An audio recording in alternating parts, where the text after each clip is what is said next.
Get started, that would be good with me. Okay, I'll see. John, you ready? Okay. Then I guess we'll call the meeting of the Special Assessment Commission for West Fargo on June 25th to order. Let the minutes reflect that Commissioner Anderson, Commissioner Shealy, and Commissioner Brownlee are all present. John, you want to give us a brief overview of the process again? Sure. Thank you, Chair. So just for the public, today's meeting is the initial meeting in the assessment process for each of these districts. It's an opportunity for the Special Assessment Commission to go over with technical staff the cost of the improvement, the methodology for the assessment, ask questions, learn more about the project, approve the initial methodology. The next step after this will be we'll publish the proposed assessment in the newspaper and hold a public hearing. Today is not a public hearing, so it's not required. If somebody does want to speak, it's not required. Certainly the commission could allow that, but the purpose of today is to develop the initial methodology and approve the list, and then we go on to the next step of publishing and a public hearing. Thank you. Okay, then let's get started, Dustin. We'll swing back and look at District 2253. All right. Well, good morning, and thank you, Mr. Chairman and members of the Special Assessment Commission. We are going to start this morning's meeting with taking another look at District 2253. And as you recall, during our June 23rd meeting, this district was reviewed. There were some questions that came up I was unable to answer. So the commission had decided to table it to take another look at it this morning. And if you recall, the question at hand was in reference to the philosophy map that I had brought up showing yellow highlighted parcels here. And apologies, let me take a step back and re-explain this district. This was a pull up the summary sheet here again just to remind the commission and the viewing audience that this is a street overlay project in residential neighborhoods, the Goldenwood neighborhood, and then the Pinewood area, which is a combination of residential and some light industrial commercial properties. And again, now back to the question that was brought up and asked by the commission during our Tuesday meeting, again, was revolving around these yellow highlighted parcels that were given a bit of a discount on the assessment allocation. And as you see here, I prepared a general statement to better answer this question. The reason why these parcels are receiving 50% of the assessment is that they do not have direct access or frontage onto the streets in which improvements were made. So for example, the overlay took place on 3rd Street East, Pinewood Boulevard, and Evergreen Circle. However, they do have secondary access, and for this reason I believe a different level of benefit should be assessed.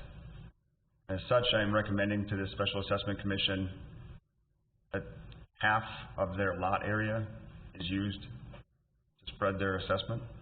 And let me pull up a map so that I can show you this access that I'm referring to here. A moment.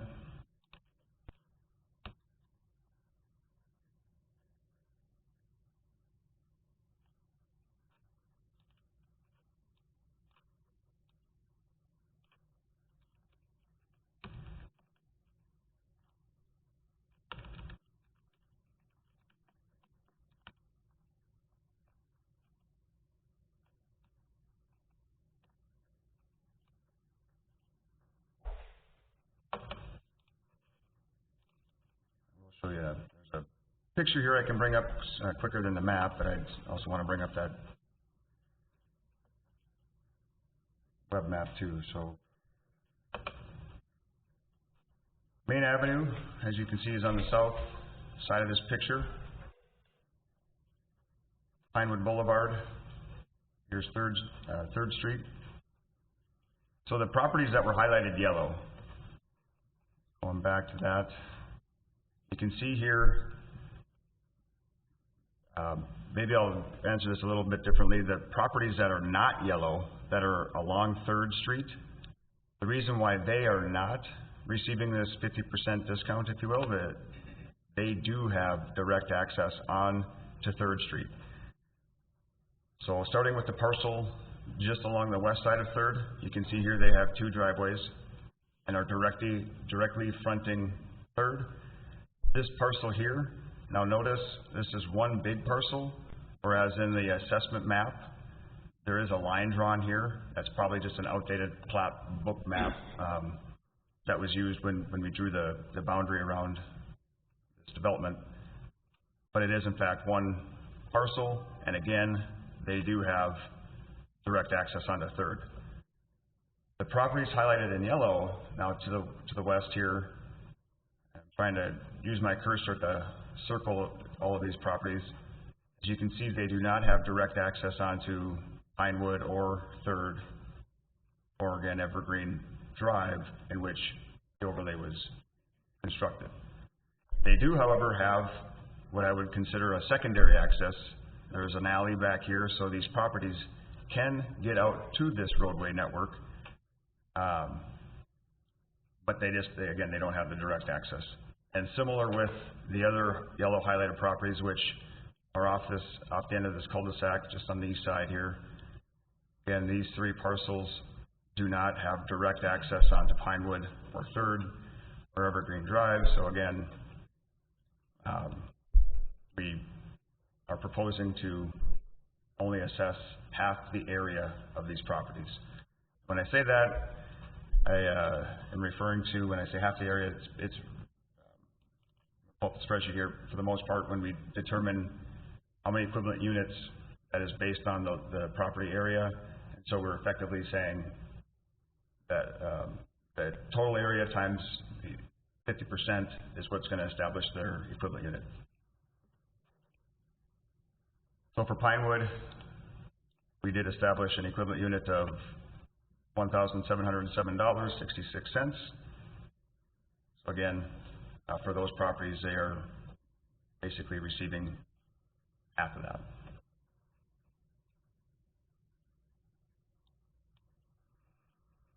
So with that, I guess I will pause and ask if there are any questions. For me, that answers my question. I mean, when you look at the map and you see where the driveways exit onto 3rd, yeah, that's your primary access. So that answers my question. Did I see that we still have the 22-cent difference on the spreadsheet? Yeah, okay. Yes, it does. Yeah, all right. I okay. No, apologize, that's fine. Commissioner Robertson. Yeah, Anderson. The rounding will get addressed when we prepare a final list and publish it, which is something that ONSID will do. Traditionally, what we will do is add that either to a city lot or distribute that either in a larger parcel or over a lot of the parcels, but the rounding error does get accommodated for.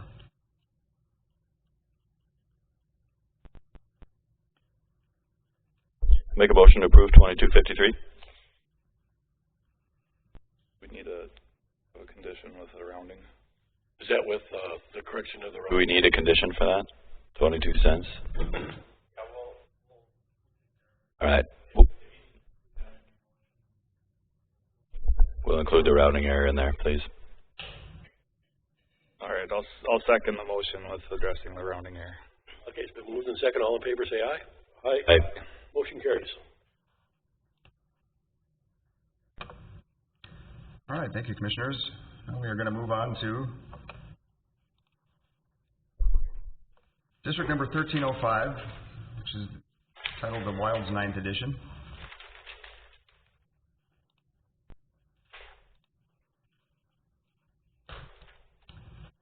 The Wilds 9th Edition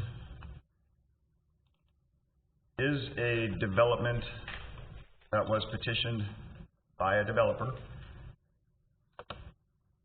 However, it is also including some regional type improvements, collector roads, lift stations, retention ponds, so on and so forth. So the assessment boundary extends beyond just the platted area of the Wilds 9th edition and truly encompasses all of the Wilds development occurring south of 52nd Avenue, and I will pull up the assessment map that was approved by the City Commission. As you can see here again, the entire boundary of this Wilds development here is comprising of this assessment district. To the right of this boundary and to the south, so to the east and south, is the City of Horace limits. Of course, the north is bound by 52nd Avenue, and on the west side is our Horace diversion channel, part of the Cheyenne River Flood Control Project.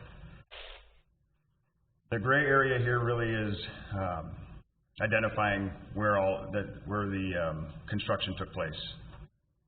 You can see here there's a diagonal gray section that's in part relating to stormwater facilities that were connecting to previous phases, and ultimately there's a stormwater lift station up here, so again, just if you're seeing that, it's a little odd, it is part of the improvements that were constructed. So now I will, to show that a little better, I'm going to pull up the couple sheets from the construction plans.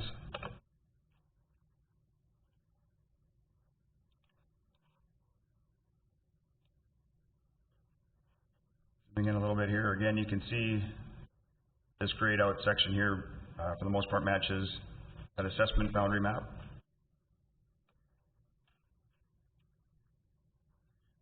This light gray shade in here, it's actually part of the platted Wilds 11th edition.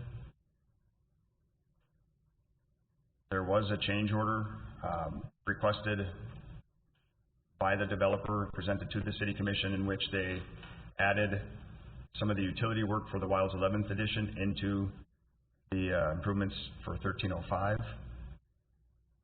And you'll see that when I go through some of the assessment allocations here.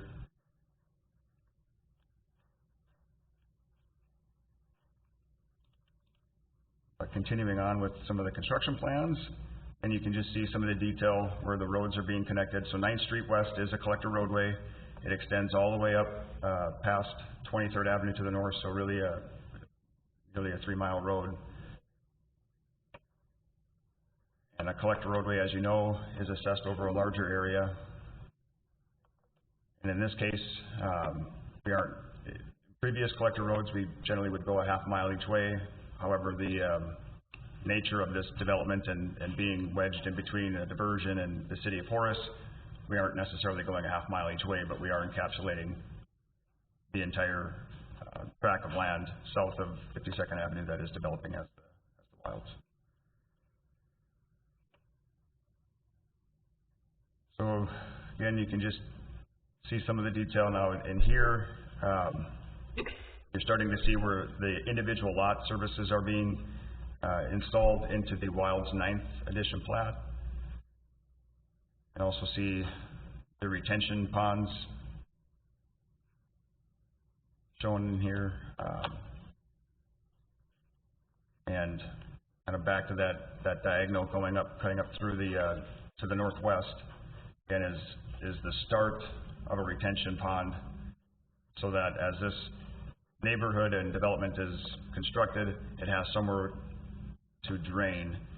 And as I mentioned earlier, there is a stormwater pumping station currently under construction. It's near complete this year. It will be completed this year. And again, that will pump all of the water out of this entire Wilds development south of 52nd Avenue. Okay. So leaving the construction plans, I'm going to open up the project summary sheet.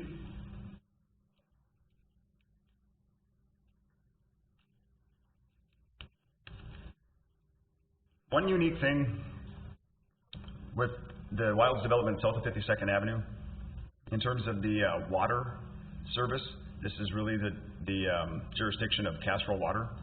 So there are agreements in place, and every time there is a new phase of the development, a new plat, there is an agreement executed between the City of West Fargo and Casserole Water, and where the city will install the water mains and then charge Casserole Water, and then the Casserole Water reimburses West Fargo and directly charges their customers.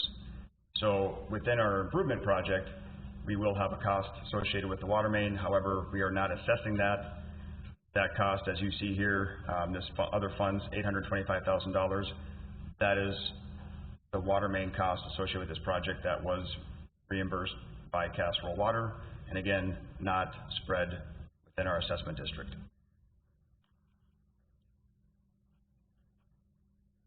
As far as the allocation philosophy, like I mentioned, there are of course local components. The Wilds 9th platted area have a local component where we are constructing sewer water services, main lines for those individual properties, as well as the local street. And as I mentioned earlier, the Wilds 11th edition plat was also constructed as a part of this improvement, which included sewer and water services for that platted area, or at least a portion of the Wilds 11th plat. And then there are regional components assessed beyond just those two plats to the entire development, including some of the existing additions out there. The first edition that was platted and improved was the Wilds 7th edition. There's also the Wilds 8th edition. And there are also some miscellaneous replats that have occurred to where I think we're on like Wilds 18th edition now. So point being, there are other properties being assessed outside of these local areas. And I want to mention that last year there was a neighborhood meeting held with this development where we had the developer in to explain their future schedule, the nature of the improvements that are still yet to be made in this entire area, so that the residents could be at least aware and prepared for future activities such as 1305, where there are regional improvements being constructed in which an assessment will be levied against them. We are currently starting, there's currently other phases under construction today, and we are planning additional phases as we speak. So until this entire area is mature and developed, there will be continued assessment districts created and levied against these properties. And again, we are doing our best to keep those existing residents informed. Specifically this year, with the new phase going, planning right now, we haven't approved plans and specs, but we're in the process of designing the project, and we will be sending out letters to everybody that's out there, again, informing them that there are regional improvements being planned, which will come with special assessment. Was the $825,000 from Casserole Water approved already? Yes. Yep, we've actually, I'm not sure what's been collected thus far. That's more of a finance question, but yes, there is an agreement in place by which the water main construction component is billed to Casserole Water. They reimburse the city. So again, you will not see the local water main costs in our assessments.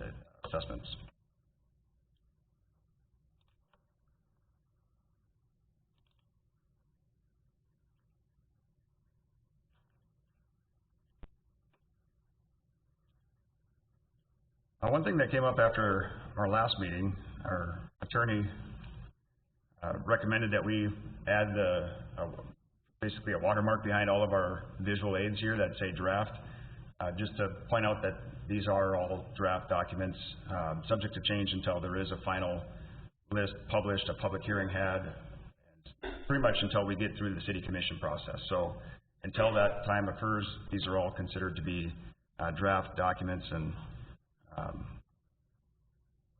again, you'll start to see that in our visuals here, showing up as a draft and or preliminary.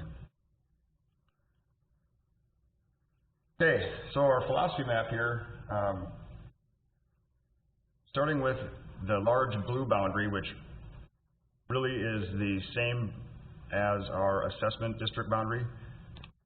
As recall here this assessment district boundary as approved by the City Commission. That is the basis of assessing and spreading the cost for the regional components, where we have regional sewer water. Those are the more of the collector and transmission mains. We have regional street lights, storm sewer, sanitary lift station that was constructed as a part of this improvement, so on and so forth. The green boundary here is identifying the local improvements made and assessed to the Wild's 9th platted area. The magenta is identifying the Wild's 11th edition local improvements. And then there's also an orange boundary, which is where a decorative fence was installed along 52nd Avenue and along 9th Street West, as again requested by the developer. And the cost of that fence was assessed specifically to this platted area here, which is the Wild's 8th edition.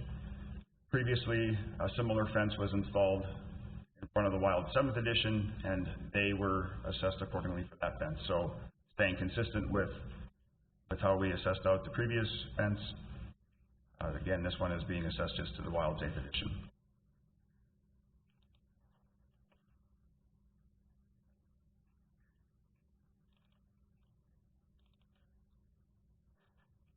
I think before I'm going to jump into the actual assessment numbers here, I'm going to get into the project photos, and with this one we actually do have a drone video too that will help paint the picture of what took place down here.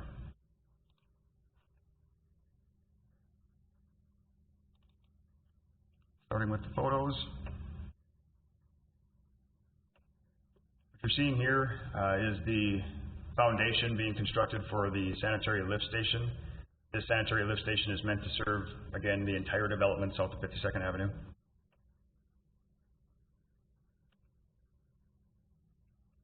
Here's a visual of a stormwater retention pond.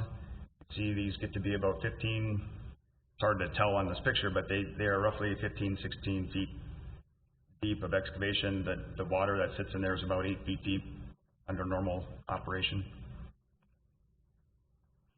Here's a good aerial view.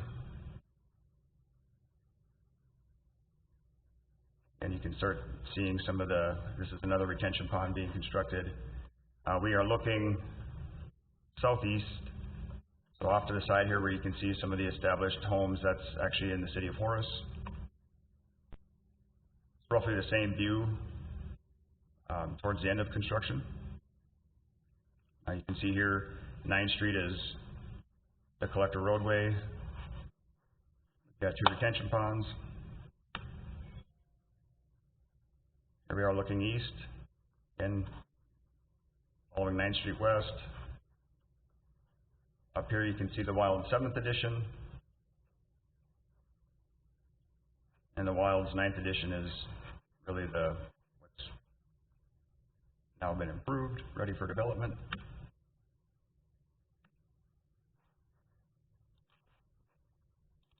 And I won't play this entire 4-minute video, but I will at least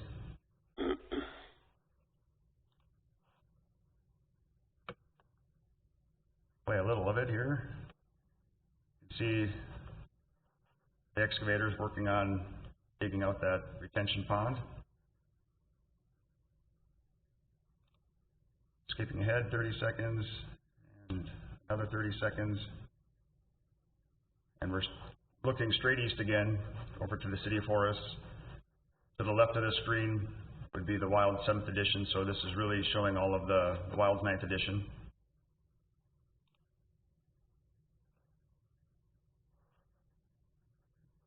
Again, here is the Wild's 7th, so we're 52nd Avenue is running along, call it the top left corner of the screen.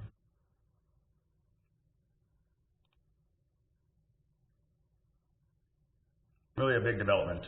You can see here they're still installing storm pipe. This concrete pipe here is for storm sewer. You can see still there's green pipe laying out here. That's generally the sewer mains.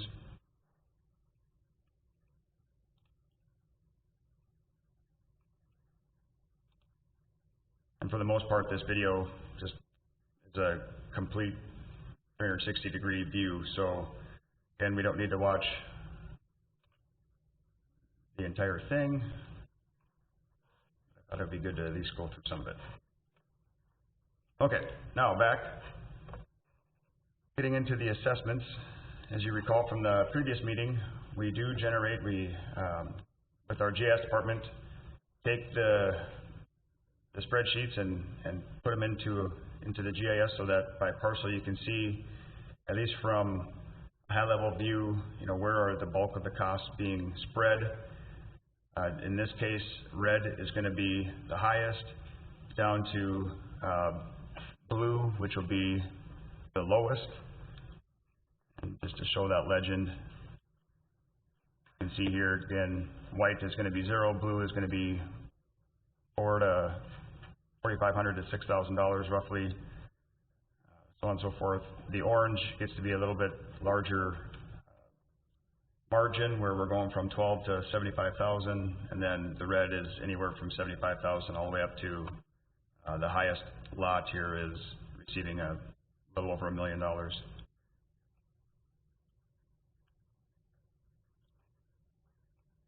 So as expected, the Wild's 9th plat, as they are, the bulk of the improvements the local improvements were spread over the Wild's 9th and, again, some in the Wild's 11th, is why you're seeing those residential lots as being orange. So their local improvements along with the regional is really what's going on there, and same with the Wilds, why they're yellow instead of the blue and green. The 7th edition and the 8th edition, again, there are no local improvements being assessed over those, except for, again, the 8th edition is receiving a direct assessment for that decorative fence.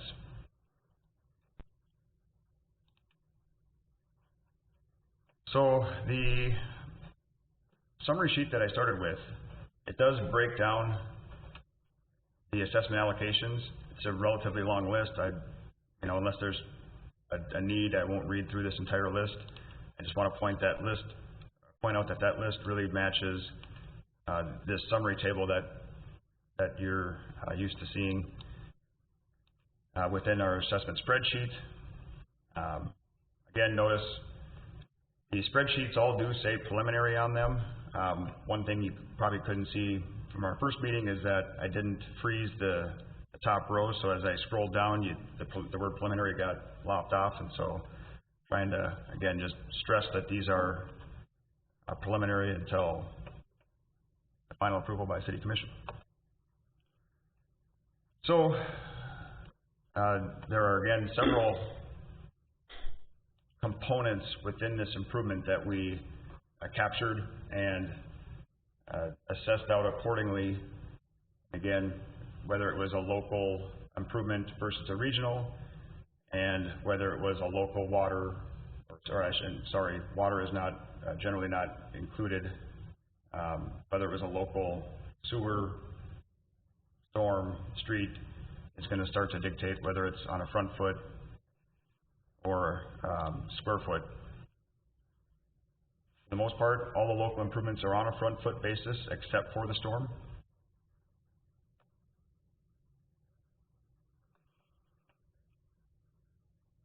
So these first few components, again, the local costs for the Wild's 9th edition, all being on front foot except for storm. Then this darker green area is the local improvements for the Wild's 11th edition. Again, front foot for the sewer. It says sewer water, but it's, again, the water costs were captured out and paid for by Casserole Water. The local Wild's 11th storm, square foot. And then moving on to this blue section is all of the regional improvements, and predominantly the regional improvements are going to be assessed on an equivalent unit basis, as is relatively standard, except for the stormwater costs. Again, in these residential developing areas is more traditional to use square foot method. Where we do have the unique commercial or industrial type developments, that's where we sometimes go to the equivalent unit again, but which is, you know, a little more what you saw at the last meeting with the other districts. Again, in this one, we're testing out using square foot for those storm sewer costs. And then finally, at the end of this regional section, again, you can see the cost of that decorative fence, assessed out on an equivalent unit basis over those wild safe properties. There is also a cost on the improvement for land acquisition, which was assessed on a square foot basis. And as you know, all of those items are broke out into the columns within the spreadsheet, which then are calculated, and off to the right you'll see the total assessments. You'll notice here again at the end, at the summary here, there's a 2-cent difference. So, and we'll work out that kink when we publish the final lists. Maybe back to this assessment heat map. I want to point out that, you know, these red properties for the most part are large tracts of undeveloped land, at least on the south side here. And the developer is aware of and expecting what's coming. They are currently again platting the Wilds 20th edition in here, and I believe they've also started working with a consultant to plat to the west side of the 9th Street here. This large tract in here is actually a park property. Then there is a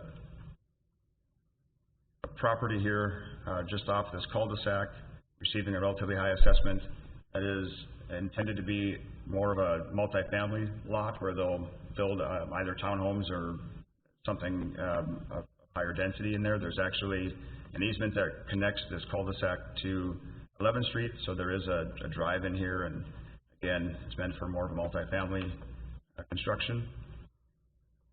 And then last, I want to touch on that there is an existing homestead out here that have been involved ever since the development started occurring south of 52nd Avenue. And you'll see that as we've tallied out these assessments, their balance here is $121,000. I will say that, again, we've had to coordinate certain construction activities with them. We've had several meetings with them at City Hall. Most recently, last year at some point, they were even in here with their attorney talking about some of the pending future assessments.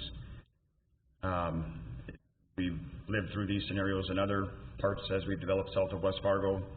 It's difficult, but again, following our policies, we are spreading our assessments for these improvements even to these properties that maybe aren't wanting the development to occur, but again, development is occurring. These improvements do provide a benefit to that particular property, so they are being assessed, again, consistently with how we assessed out other development projects. So with that, I'm gonna pause and see where the commission has questions and my best answer. You go back to the heat map and talk about all the white areas. Oh, yes, Commissioner Seeley. So the white areas here, I'm going to start, really see that they are kind of following this diagonal, this connection, and really they are the city's stormwater retention facilities. So it's a stormwater pond here, again a stormwater pond here, all the way through here, up to, you get to these parcels, and now this is where our stormwater lift station, it's part of the stormwater pond lot, and the city owns this lot where the large storm force main is discharging into the forest diversion channel. So, and then up on the north side, there is a triangle shape here. It's, I believe, a dedicated lot for the monument sign, I believe, the development sign. It shows up as what we call a control card in our taxing system, our parcel system, so it doesn't receive assessment.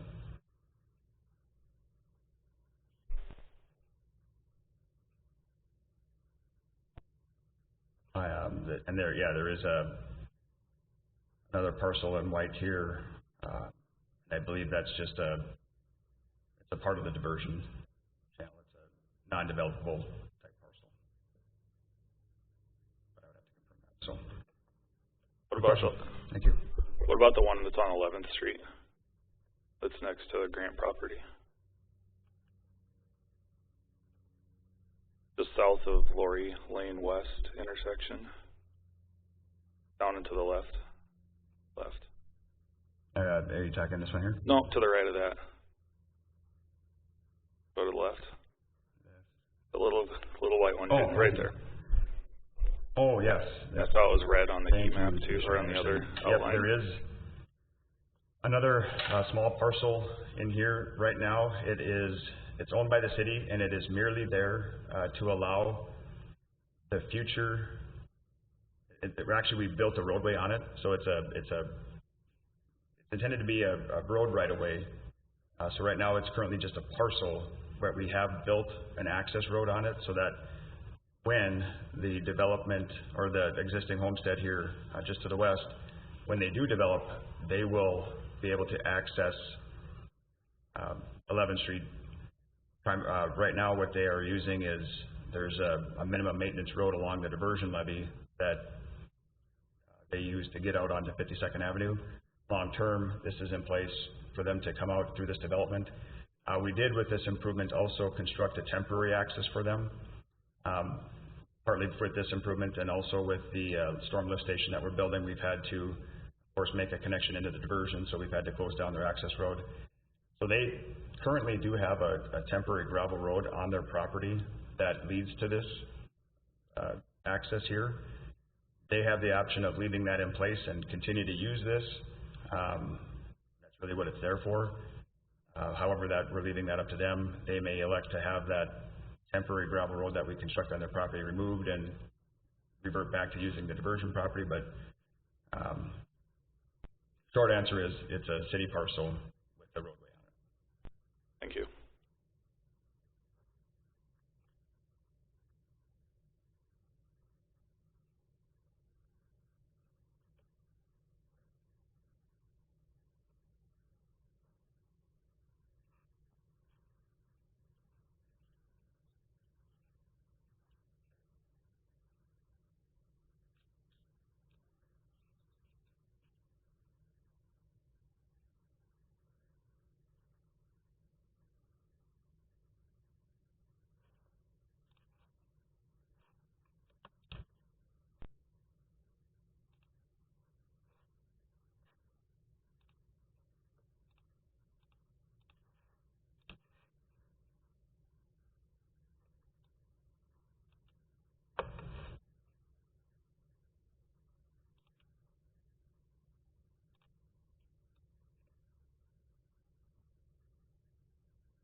Any other questions, commissioners?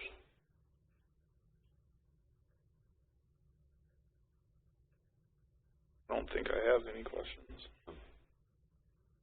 Make a motion to approve 1305 as presented. What about the rounding? We have the rounding. Rounding. With the 2-cent rounding, yes. All right, I'll second that motion. It's been moved and seconded. All in favor, say aye. Aye. Aye. Motion carried.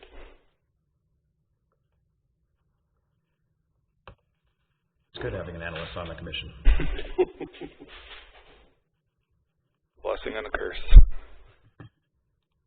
Okay, well, thank you, commissioners, and I'm going to move on now to improvement number 2241. Bear with me as I clear my screens and bring up the documents for that improvement. I'll start by navigating our our web map here, that area, you can see, focus in Cheyenne Street. You can see the Cheyenne River right down the middle of the screen here, Cheyenne Street just to the west of that. And really in this area, you can actually see mid-construction. This improvement is extension of 5th Street West here to the north, curving to the east, connecting to Cheyenne Street. It was petitioned by the developer of this townhome complex in here. They really felt having additional access outside of just the 26th Avenue that's up to the north would better serve their development. So they requested that extension of the road. Let me back up here.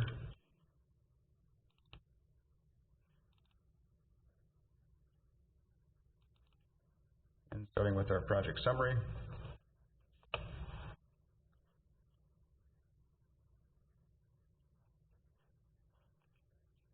And it's a street improvement project connecting an existing street to an arterial, which is Cheyenne Street. One thing I would like to point out in that project summary again, that it is, or it was a project that was petitioned by a developer.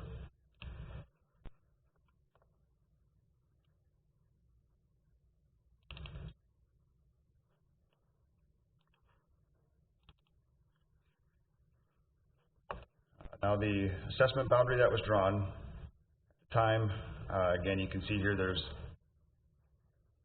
a large unplatted parcel showing up in this particular assessment map. At the time when we brought it to the commission to approve this boundary, that plat hadn't been at least materialized in with this map. So not sure the timing difference there, but just want to point out that, as you can see here in our visual, this has since been platted into. There is a residential cul-de-sac here along with this townhome development.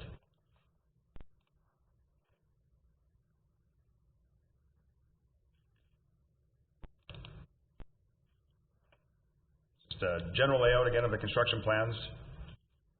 For the most part, it consisted of paving this street. I do want to point out that there was an existing retention pond that we had to construct over, so it also included some costs relating to the stormwater facilities out here.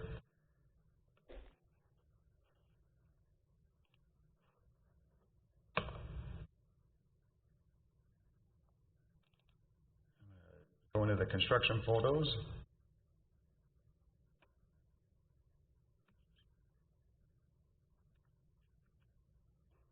Here's really a good picture of what it looked like before. Again, this retention pond extended across this roadway, so what we did is we had to fill this in, bring in dirt, stabilize the roadway, and then extend it and connect it over to Cheyenne Street.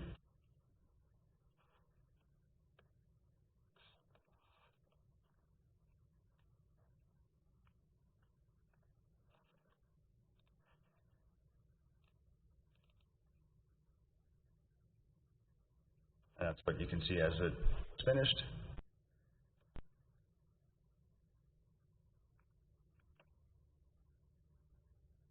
Construction photos here.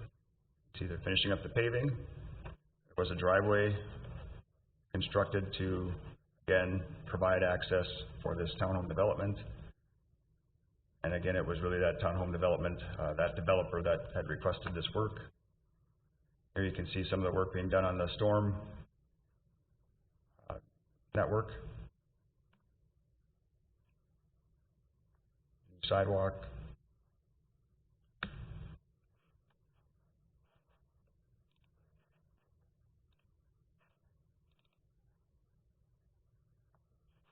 Now back to the summary.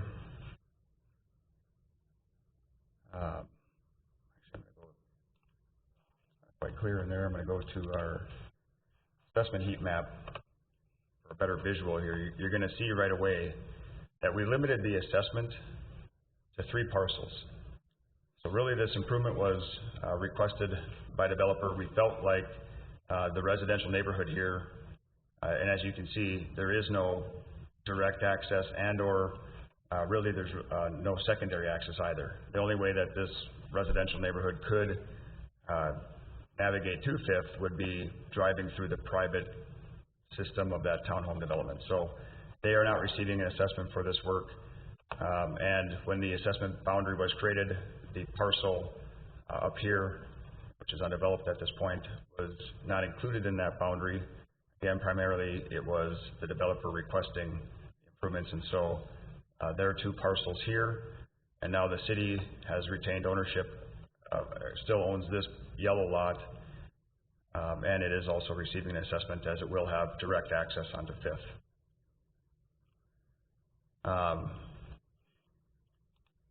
Getting into the assessment allocation.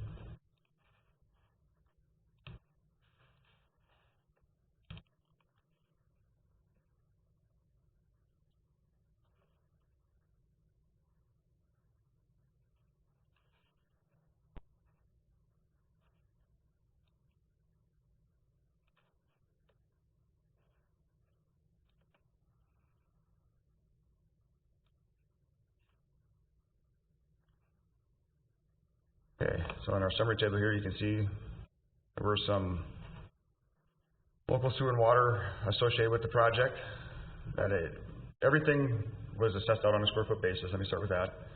Again, this is a little bit more of a unique chopped up type situation, so to be a little more equitable, fair, we are assessing everything on a square foot instead of a front foot basis. The local street cost ended up being roughly 66 cents a square foot. You can see again there's a lighting component and a stormwater component. All said, we've got a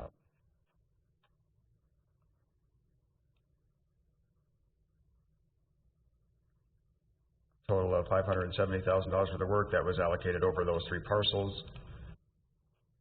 And back to the heat map here. Pretty clear cut and easy to see how that allocation broke out between those three parcels. Again, I'm going to pause there and ask the commission for any questions.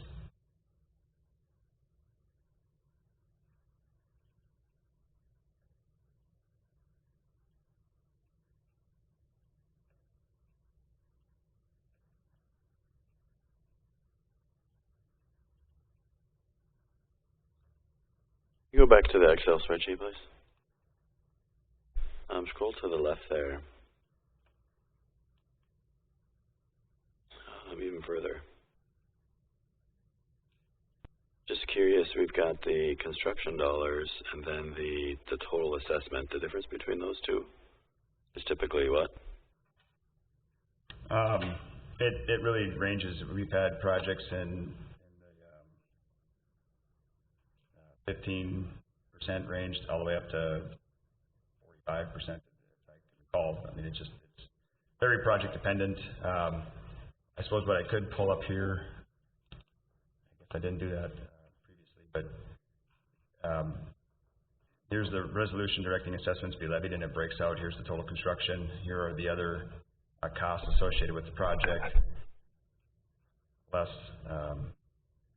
apparently there were some city funds. I couldn't tell you what this $989 was, but here is the bond premium.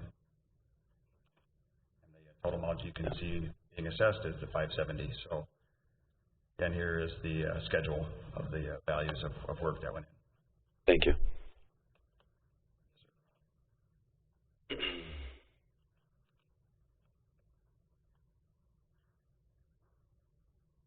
Any other questions, commissioners? No.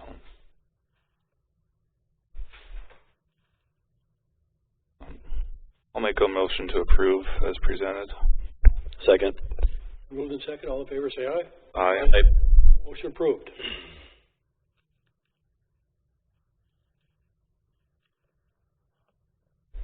Okay, thank you, commissioners.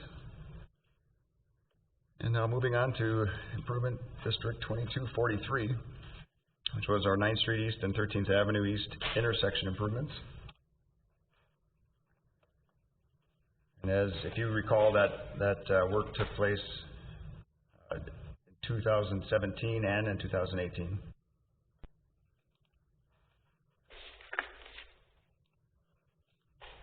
A moment here while I navigate over to those materials.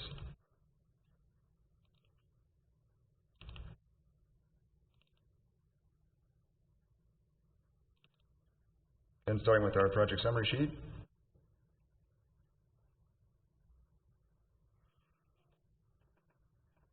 For, again, street improvements constructed to improve the operation and safety of the intersection, as well as increased service life and infrastructure within the project corridor. The project was in cooperation with the North Dakota Department of Transportation and partially funded with the Highway Safety Improvement Project program. And you can see here the city contributed $750,000. Really that's stemming to over the last several years, the city's had a policy where arterial roadways, we contribute $1 million per mile. That's at least a starting base point, and in this particular case, it's a little bit tricky because it is an intersection. The project limits, as I'll show in the maps here, eventually we came to that we're roughly 3/4 of a mile, contributing $750,000, and we did have roughly $1,725,000 of state, federal grant. So the total assessment being $4,315,000, and pull up a screenshot of. This was taken actually from a presentation. We had a few different public meetings before we constructed this project, and even after the first year of construction, again, presented this to the public. Not only were we communicating what the plans were, but we'd also provided estimates of the proposed special assessments. And so the public should be certainly familiar and aware that project occurred, and there is an assessment coming with it. As you can see here, right down the middle of the screen is 9th Street East. To the right of the screen is heading north, and you'll see 7th Avenue here at the very right-hand side. Moving up the screen, heading west over to Prairie Parkway, and then heading east down to 12th Street. So really, then as far as we went just past 14th Avenue. So a little more than just an intersection here. It was pretty extensive improvement. Full construction, as you can see, where all of this dark shaded area is.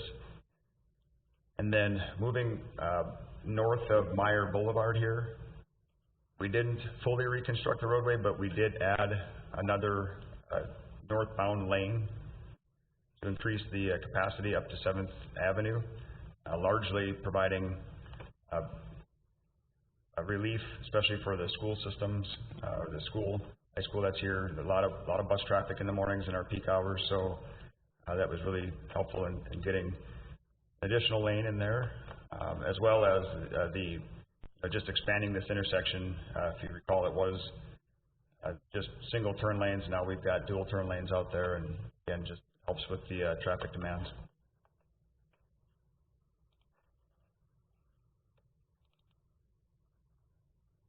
Opening up now the assessment, the improvement district boundary map.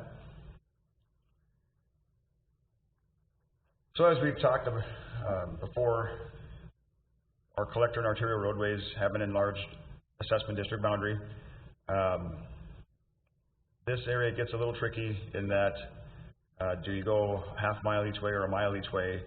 And you'll notice here we went a half a mile north of 13th Avenue, but a mile south.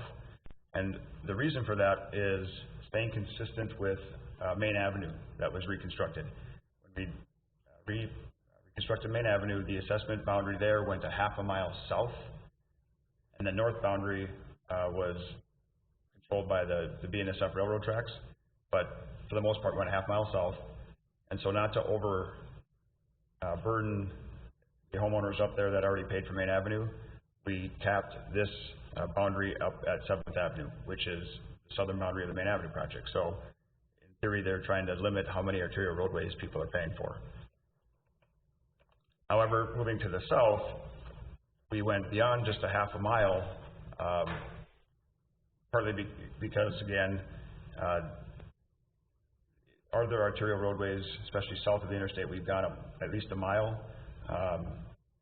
And for the residents south of 17th Avenue, if we did not include them in this particular district and as future 13th Avenue projects are constructed, they would in theory then never see an arterial road assessment. So that's why there's a little bit of a unique situation here where we're not just a half a mile each way or a mile each way. We've got kind of a combination and our best judgment in including everybody and staying as close to past projects and current policies as we can. But as you see on the west side, it's bound by Cheyenne Street, and on the east side, it's really bound by our city limits. South side bound by I-94, and again, the north side, 7th Avenue.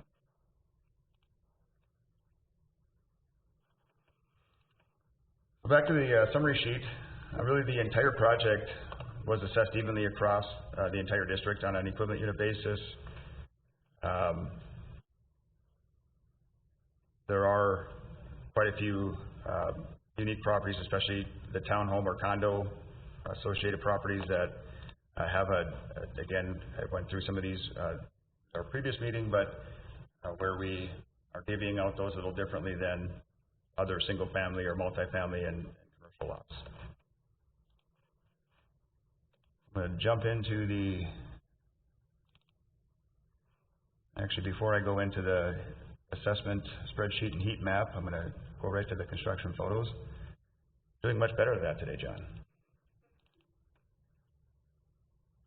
If you weren't here for the previous meeting, almost every district until the last one there, I was forgetting to show the photos. John had to keep reminding me, so. There we go. So this particular aerial here, you can see it's facing southeast. It's a good. Here's the red carpet car wash here, gas station, family fare. Down here at the lower left-hand side of this screen. So again, we're facing southeast. Here's the Halverson Bank facility. So 9th Street, heading in here, and you can just really see the final improvement as it was made. This will be a photo where we, that additional northbound lane on the east side of 9th was added. Right on the left side of the screen here is more engineering, so just to get your bearings.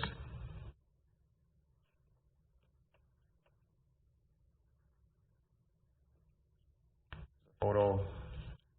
That traffic signal, by the way, is being supported. It's not a photo snap right as it was falling. Nobody was hurt in the making of this project. At least not that I'm aware.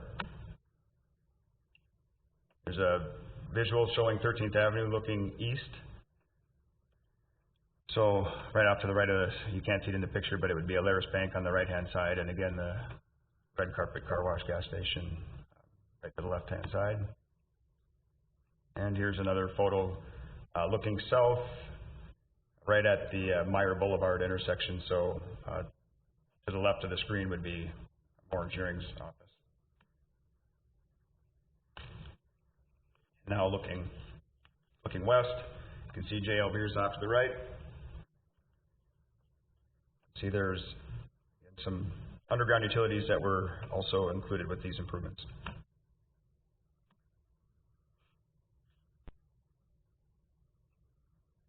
13th Avenue looking west.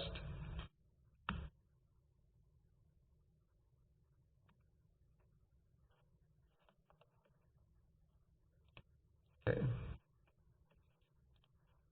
So now back, I'm going to open up this assessment heat map, and then I'm also going to pull up in the spreadsheet here.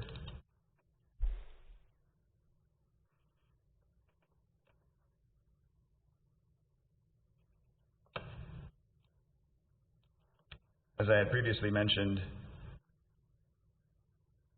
what I have and am presenting to the commission right now is to effectively spread all of the costs on an equivalent unit basis to all of these properties. As you can see in here, there are options to look at some front footage assessments to the properties right along the 9th and 13th corridors. Really, why I'm not proposing that at this point is the nature of this improvement was more of an expansion of the intersection that was really not providing additional benefit for those fronting properties, if you will. I mean, of course, having increased traffic capacity is good, but it's not necessarily an impact that I felt was any more special to those along that corridor versus any other traveling public. And so I'm not proposing any special frontage attention with this improvement. As you'll see in a future district here that's later in our agenda, we are going to do that. We did that with Main Avenue. With this particular project, again, being more of an intersection and an additional lane, we just felt that it wasn't necessary. So other than that, it's relatively straightforward. The only other thing I'd like to comment as far as allocating out on an equivalent unit basis, we do treat all single-family residents as one equivalent unit, regardless of size, unless they get over 2 acres, which in this particular district we don't have any single-family residents over 2 acres.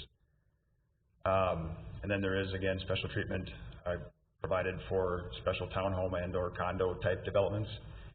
I do want to point out that before we do finalize this list, that is one last check and balance that we want to go through, especially those condo lots, to make sure that we've been consistent with how we are assessing these condo lots with other districts that we have and in previous districts.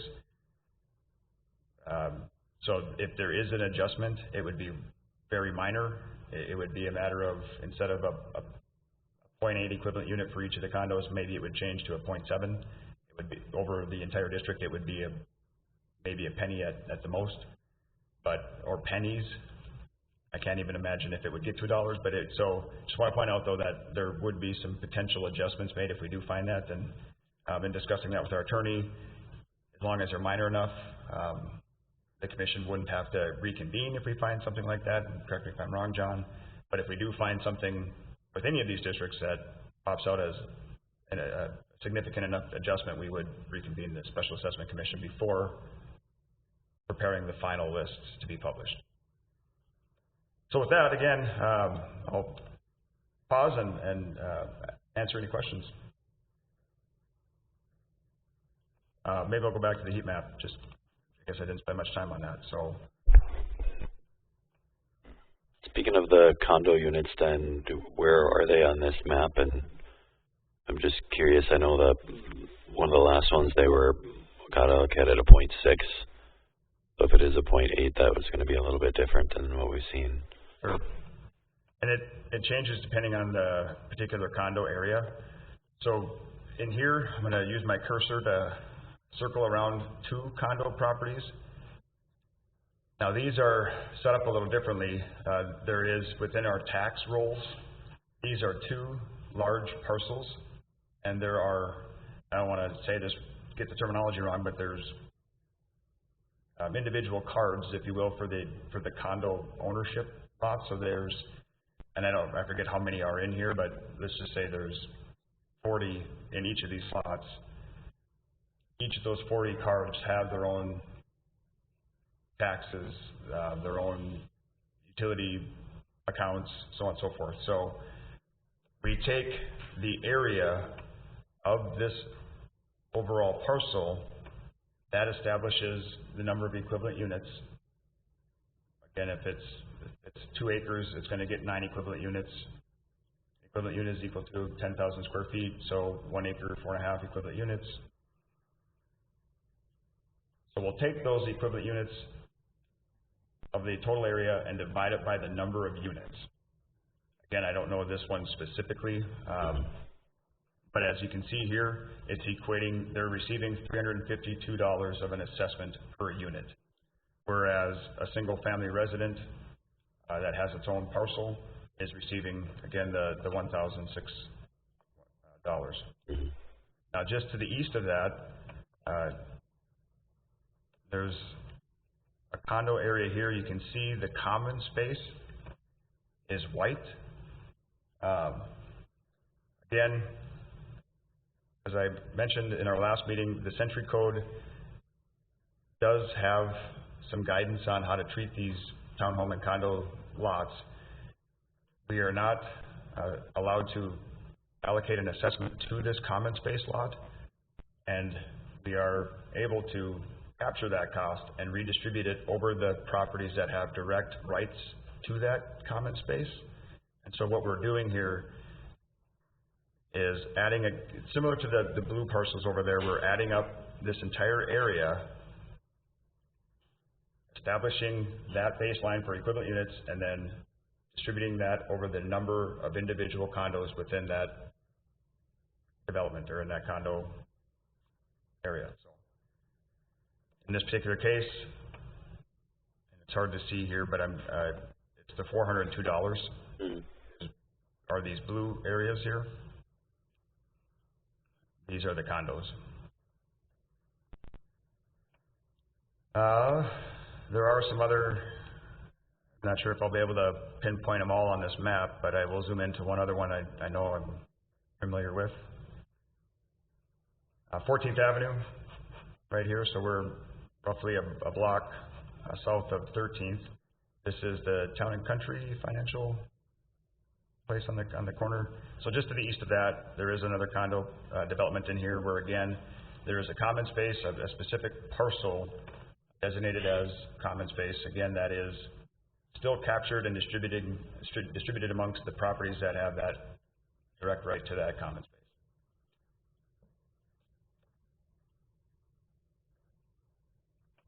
There are other, I'm anticipating the question coming, so I'll get to the parcels that are whited out or not receiving an assessment.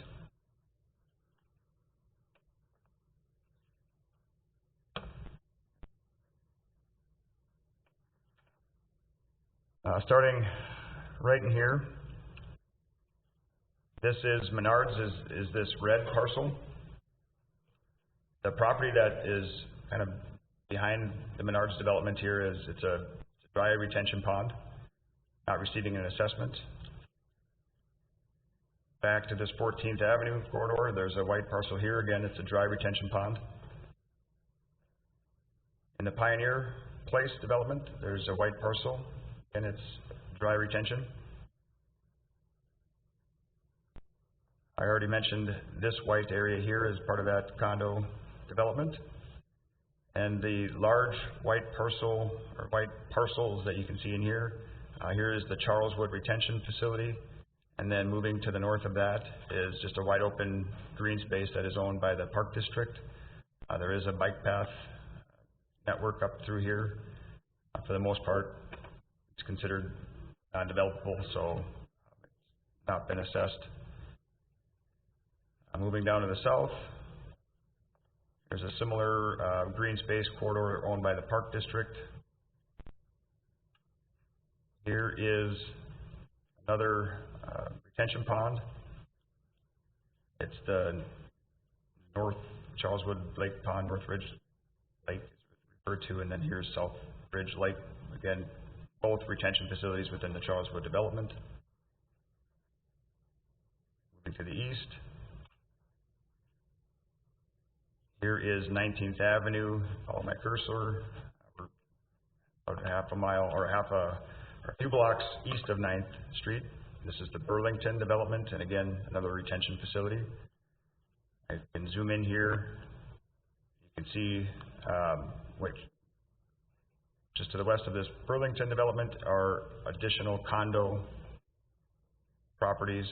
Again, this white space is being accounted for, but distributed over those condo units.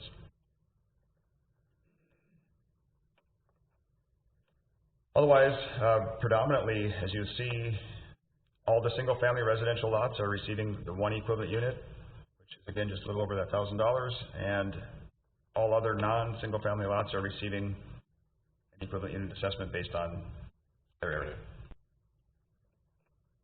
Really, the properties that are really receiving the largest amount of assessments here are the school district and the parks. The school district has these two big red properties here, as well as the orange ones up in here. Park district has some orange ones here and in here, and of course, you know, the Menards facility and other commercial properties over there.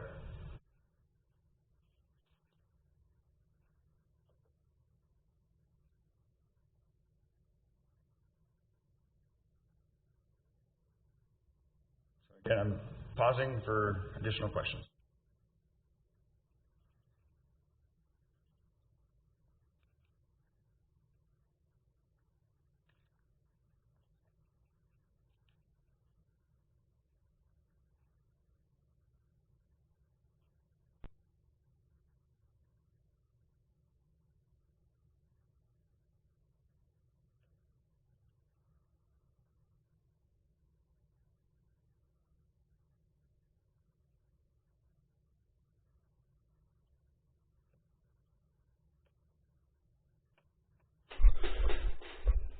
Just want to confirm on the creation of the assessment district. It's based on like since it's an arterial road, like roughly half a mile in each direction. That's why it's set up like this.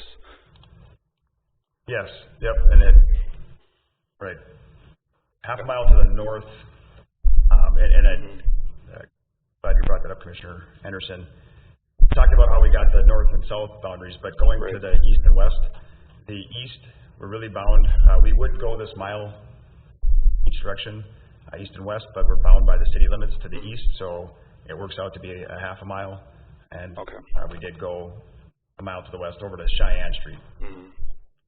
So now Cheyenne Street, as you can tell, has a jog in it, heads a little further southwest. So if someone were to get a tape measure out, it's a little more than a mile. We can measure from the center. Yeah. But we used Cheyenne Street as the boundary again. It'll help with when we assess Cheyenne Street out, which is actually the next district, and we go each direction. We don't want to. In some cases, we would use a natural barrier like a river, but in this case, we're not. If we were to do that with Cheyenne Street and only assess to the river, it would get pretty lopsided. Yep. Yeah. Thank you.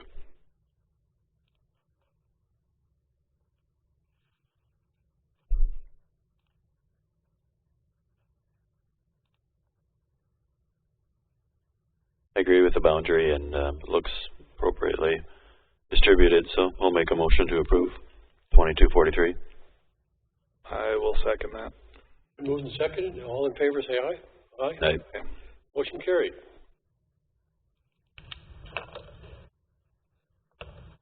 All right, thank you, Commissioners. Mr. Chair, I'll be heading to District Number 2244, which is the Segment 1 of Cheyenne Street reconstruction. That was finished up last year, started construction in 2018.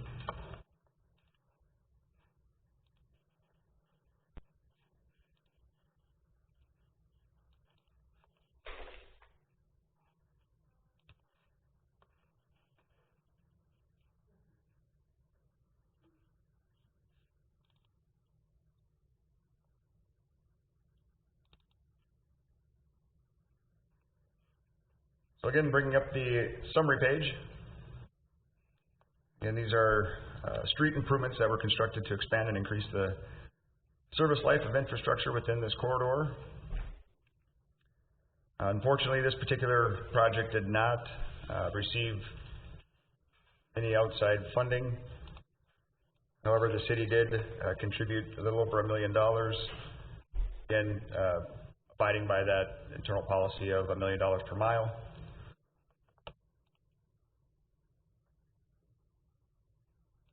So the total assessment cost is $7,375,000. And opening up, starting with the assessment map here. The improvement district boundary established by the City Commission. And let me rotate this. So now here we did follow this 1 mile each way, at least to the east and west.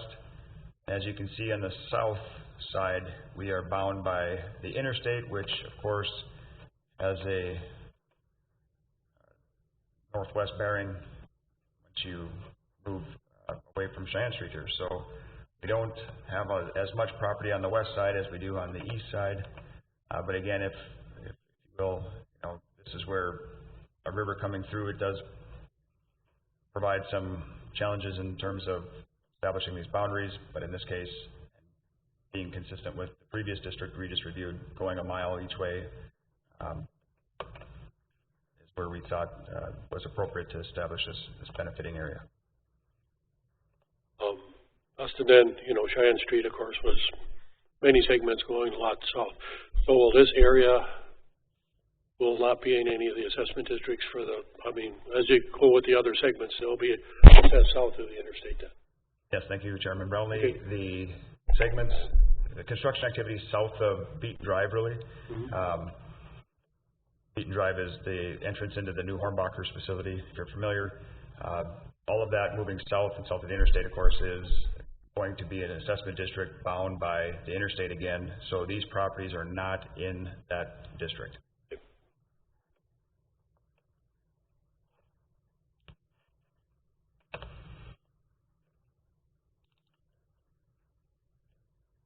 Pulling up some of the construction drawings.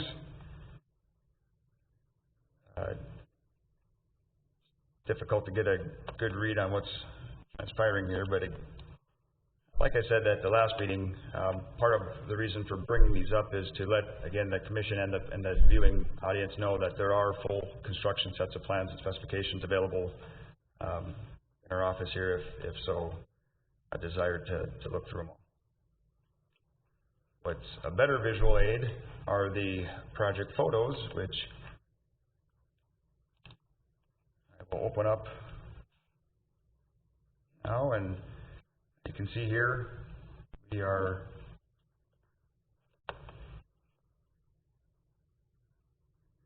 essentially the road. It already was a relatively wide roadway, but it was reconstructed from an asphalt road into more of an urban concrete roadway. There is some additional capacity here that was added to accommodate the development. We're towards the south end of the project, looking north. You can see the high-rise facility. I'm sorry, we're not towards the south end of the project. We're, I believe this is 13th Avenue intersection, so we're towards the north end of the project. The new Sanford facility you can see right off the top left side of the picture here. So really we're at 13th Avenue. Now we're looking towards the south. Once it comes into view, off to the left-hand side is the Charleswood development. The right-hand side, you'll notice there are several properties that do front this particular street. I'll get into more of that. And then off to the up on the very top of the screen here, you can see the I-94 interchange and the new Hornbachers development. Here's a close-up of that.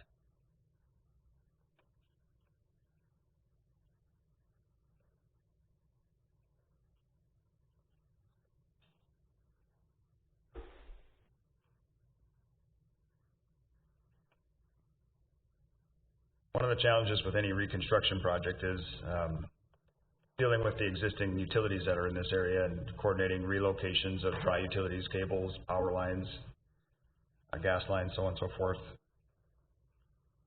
So I thought it would be good to share a photo of that. Again, the new Hornbachers development. So the project is tying into, here's Beaton Drive intersection.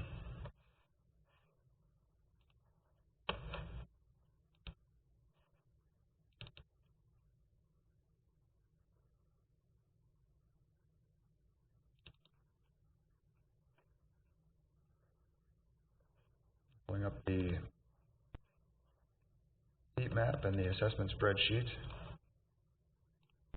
While those are loading, back to our summary sheet here, where at the bottom here you can see it mentioned the entire district is assessed over an equivalent unit basis.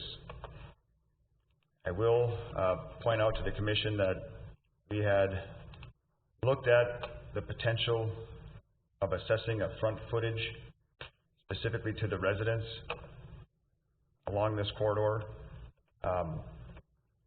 However, being that they already had what I consider their local street in front of them, this was more of a regional expansion need to accommodate additional traffic capacity. Of course, we did certainly improve the life of the existing road when we installed concrete paving out here, but felt that it was, again, more of a regional type improvement, and so we did not identify and capture a local cost and assess it on a front foot basis specifically to the residents that are fronting Cheyenne Street.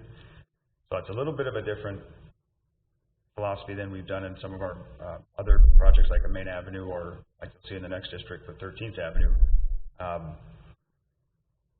We could certainly look at a front foot here. One thing I will say,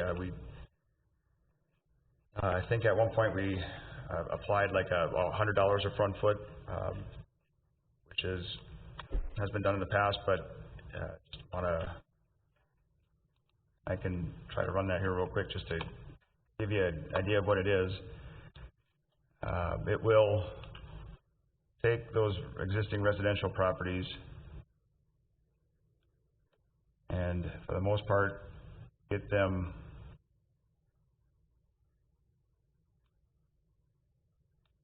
into anywhere between $10,000 and $20,000. If I could find where those stretch of lots are. It's actually this. There we go.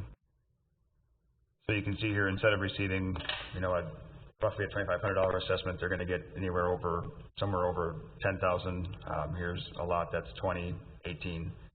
So again, applying this $100 a front foot. This isn't exact, by the way. This would be a rough. There would be some manipulation yet still to do, but I do want to point out that that was really the other option that we considered. Not only a front foot assessment, but even establishing what would that appropriate amount be, $100, $50, $25, and that's where it starts to leave the realm of, certainly it leaves the realm of science and turns into more of a political philosophy. Then on a normal residential lot, not one that's on an arterial, but a normal residential lot, an assessment would be on a front foot basis around that $100, or is it more or less? Yeah, thank you, Chairman Brownlee. Good question. It's difficult to pinpoint it. I will say that just based on my experience, I would associate a new development today with the street component would be around that $150 to $250 a front foot, depending on, again, a lot of different circumstances. There are even cases where it does come down to 100. Of course, 15 years ago, it was probably closer to 100 and even less.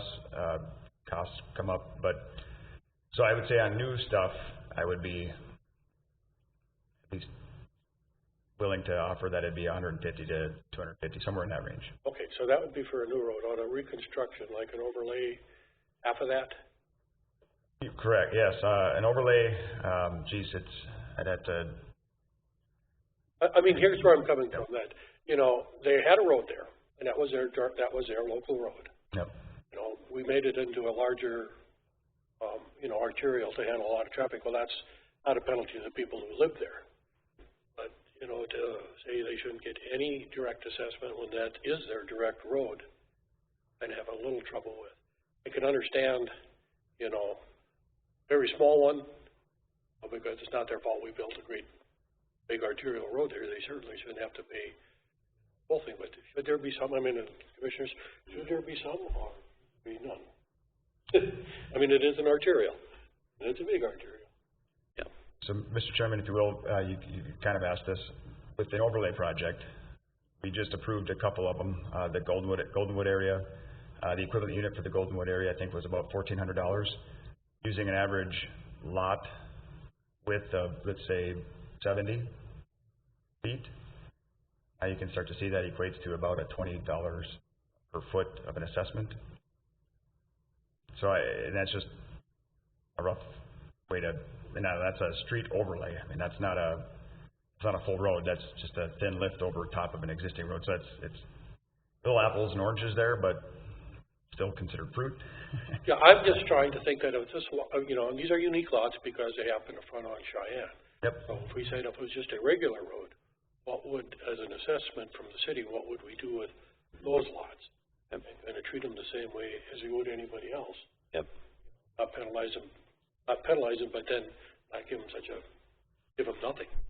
Absolutely. It is their direct road. Certainly a difficult discussion, and that's where I wanted to point it out that those were really the two options that we were faced with. Certainly why there's a special assessment commission in place to help guide and make this decision moving forward.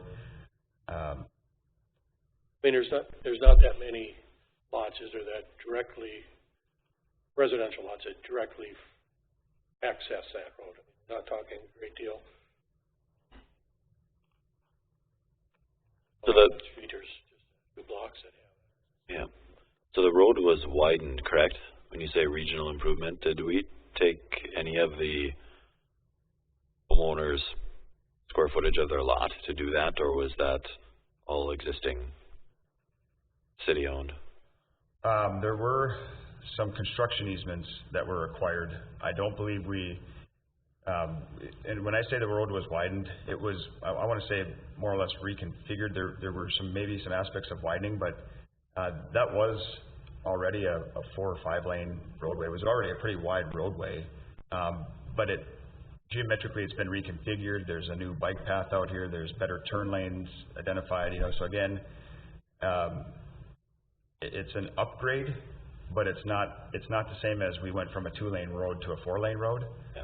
And so, quite honestly, Commissioner Shealy, I couldn't quite answer whether or not there were certain parcels that we had to get a permanent easement. I would have to research that. Yeah. But in general, I would say we did not have to acquire, say, 20 feet of their land to widen and build an entirely new lane over there. I do recall getting easements to, you know, as you can see here, there's a new sidewalk along the west side of the road. I know in order to construct that, there were certainly construction easements, and there might have been some permanent easements along with that. And I'm pretty certain there were some permanent easements for that, but again, maybe not necessarily to widen the road.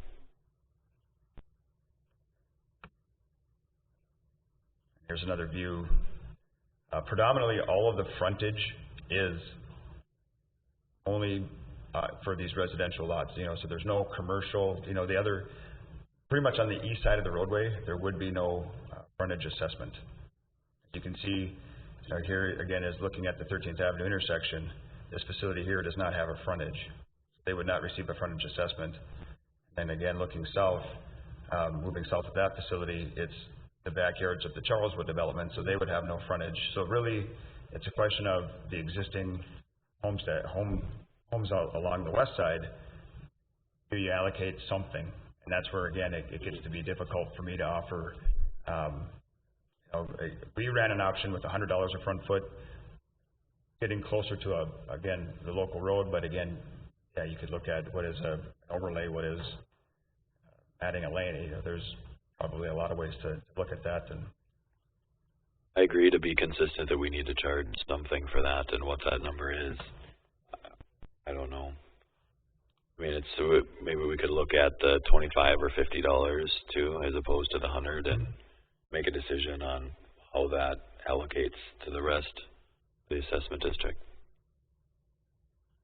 I can populate some options here. Again, this would be really rough. I'd have to take this back, but again, just to see what it would do to the equivalent unit number. If we did let's say it's 25. I didn't change them much to anybody else. But again, I just want to be consistent as in our philosophy of how we've assessed every other street. We've usually had, if you have a direct access, you get a charge for that direct access.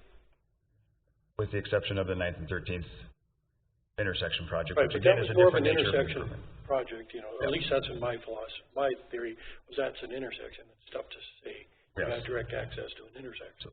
But this one is a little different. And, I mean, I understand that,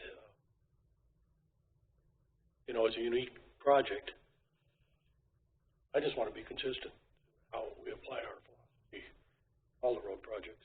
Absolutely.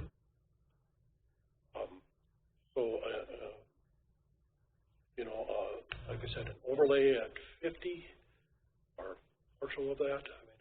I mean, I think 100's a little much.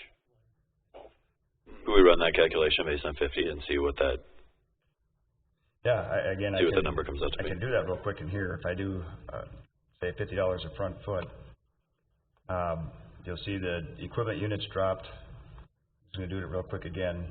So we're at roughly $2,700. And when I add in the $50 per front foot, the equivalent unit does come down to $2,620. But now the properties that are fronting Cheyenne Street, I should be able to locate them here. Predominantly in this area.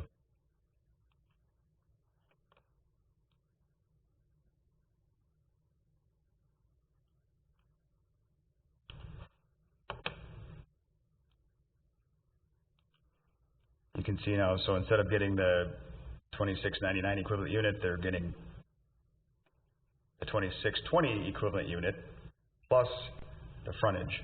So now if you look at the Cheyenne Street frontage here and the Cheyenne Street Regional, that's where this is showing up. So now you can see they're getting up anywhere from there's 4,000, 8,000, there's 9,000. So they went from 2,600 to 6,600, so it's about a $4,000. Right, about 3 times. Except for, here's a few, I'll just highlight a few here that are receiving more. Now again, they're around that $10,000 range. And I certainly don't disagree with this philosophy. It's difficult though to pinpoint what is an adequate dollar amount.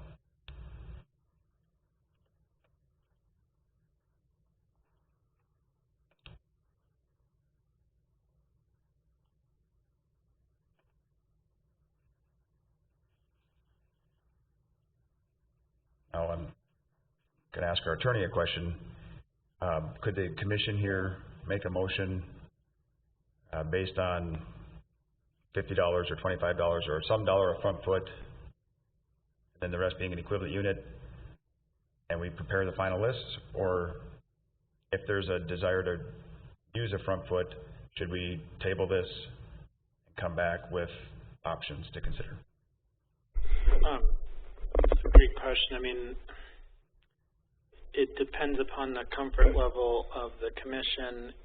If you were to determine a specific front foot today, let's say, I'm just picking a number out of the air, let's say it was $30 a front foot, and you're comfortable with that, you could include that as part of your motion, and then we could revise the list. If you want a whole series of options, we should probably have another meeting. I did want to mention that when we created this district, we did let these property owners along this area know that the Special Assessment Commission would be looking at this issue, because I think when we originally had done some just rough calculations, some of the assessments for these properties were very large because we were using the $200 a front foot, and some people, I think, were it made their blood pressure rise. So. And the $4,000 bump is, if you use 30, I mean, can you change it 50 to 30 just to see what it changes that number to?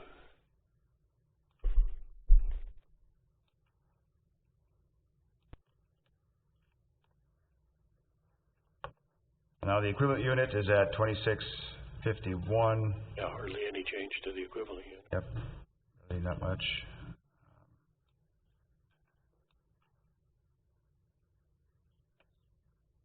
The front footage drops down about $2,400.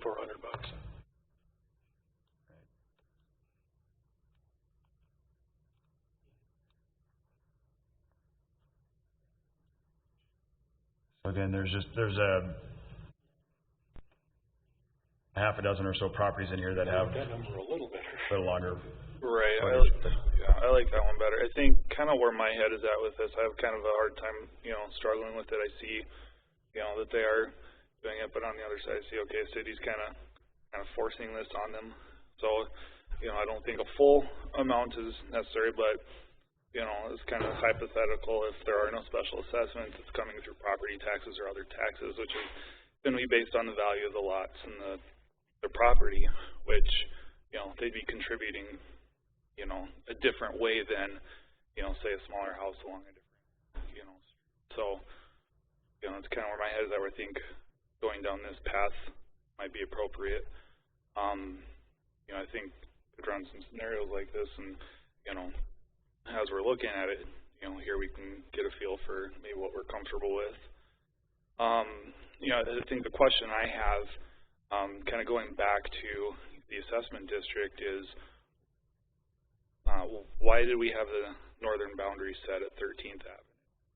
The way I see it is, there's some houses north of 13th along Cheyenne that, probably use Cheyenne Street quite a bit, probably benefit from the, from the extra traffic flow. I know I live way up by Maine. I personally benefit from it, not saying everyone there does, but, I think it's, something to be looked at for future projects is, that, because, they may not have the direct benefit of this, but as a commission, right, we'd be able to allocate, percentage or do something similar to this, which offset the rest of it. But that's, that's kind of one question I had is why was the northern boundary set to 13? Okay, great question, Commissioner Anderson. The philosophy there is when we reconstruct 13th Avenue, or I'm sorry, Cheyenne Street north of 13th Avenue, that boundary will not go south of 13th. And so it is a little different than 5-6 years ago on the south side of the interstate. We were, right after we constructed Veterans Boulevard, we had to start moving towards the urbanization of 32nd, 40th Avenue East and 32nd, 40th Avenue West, and of course now Cheyenne Street. The administration at that time decided let's create an assessment boundary that encompasses the entire south side of the interstate. So that one, now every time we've done an arterial roadway down there, we establish that big boundary, so it is consistent. Now, it upsets people that they get an assessment for 32nd Avenue, 40th Avenue, Cheyenne Street. It seems like it's never ending, whereas up here, yes, this group here will get an assessment for this Cheyenne Street, but now when we go north, they will not get another one. So it's, when you add them all together, they probably get to the same total. Now it's a political discussion of, do we want to have 4 assessment districts at $200 a piece or one at $800? And there's several ways to do that, but on this north side, we have been, in the past, been using more of this, again, the half mile or mile each way within the confines. So trying to stay consistent, so it's not larger. So maybe to help answer that question, so if we redo the road from 13th Avenue to 7th there, so to the north on Cheyenne Street, everything that's in this assessment district wouldn't be included in that assessment district. I figured it would be something, like that, but I just, it's not a project I'd heard of, and I imagine it's probably 15 years out kind of thing. But I just wanted to ask because, looking at it and it's kind of, not knowing everything that's kind of in the CIP or, whatever, it's like, typical resident looking at this stuff, why the heck is this not going further north? Because, I see a guy living right across from Cheyenne Crossings, potential benefit from it, so. The only caveat I do want to point out, Commissioner, especially to Commissioner Shealy's comment, and I made the same thing, we wouldn't bring them into the district except for the fact that when we redo the 13th Avenue intersection, now it'll include this area as well as the north. But we would just, so for example, when we go to 7th Avenue with Cheyenne Street, and that includes the intersection, we might bring these properties into that boundary, but they would only be assessed for that intersection work, or at least a share of that intersection work. make sure that even if it's 10 or 15 years later, someone doesn't pull up this meeting and say, hey, your engineer and one of the assessment commissioners said, Question for John and Tina. On your discussions with those property owners that have direct access, they were never told they wouldn't get a direct assessment, were they? Okay. We were told they weren't. When we had our special assessment forms, I remember a couple of property owners asking, and I said that the Special Assessment Commission would look at that because those were estimates. So, what the engineering department did was that they sent out, this is your estimated assessment, and it assumed just a regular front footage plus the overall assessment, so it's quite a large assessment. And I think a couple of properties, the initial assessment was like $30,000–$40,000, and I just said that would be something a Special Assessment Commission would look at and take into account, because Cheyenne is a slightly different type of street than other streets, because the city sort of grew up around them. So that it would be something you guys would take under consideration. Mr. Chairman, if you will, staff back here just reminded me too, there are other properties that have frontage that we would at least want the commission to consider, and it's this it's a townhome development called Beaver Creek, just on the east side of Hornbachers. Their only direct access is off of Cheyenne Street here, so it's circling over it. And that would be a situation where if we did this frontage, what I would propose is capturing the front foot of, basically from Beaton Drive to, here's Beaton Drive up to 19th, the frontage of that platted area, and then distribute that on like you do a condo unit? Like you do the condos, yeah. Right. So you'd figure out a dollar amount and then split it between all those. Yep. So for example, if that's 1,000 feet and we're sticking with $30 a foot, we would have $30,000 now spread to these units. So glad they pointed it out, because there is that property with frontage. There's also, there's currently, the park has a property here that looks to have a driveway, but that driveway is no longer, it's not intended to access Cheyenne, but I would want to look into that. If we do a front foot assessment, I would want to look at how that property is going to access. I know they've already built the road to the west and they're intending to access to the west. I'd want to confirm that one as well, because as it stands today within this maps that I'm showing you, it does show a driveway there. So if we do, I will have to consider that. I guess the question, Robin and Annie, is do we think we should put a front footage assessment? Yes, for me, and I'm leaning towards $25. Yeah,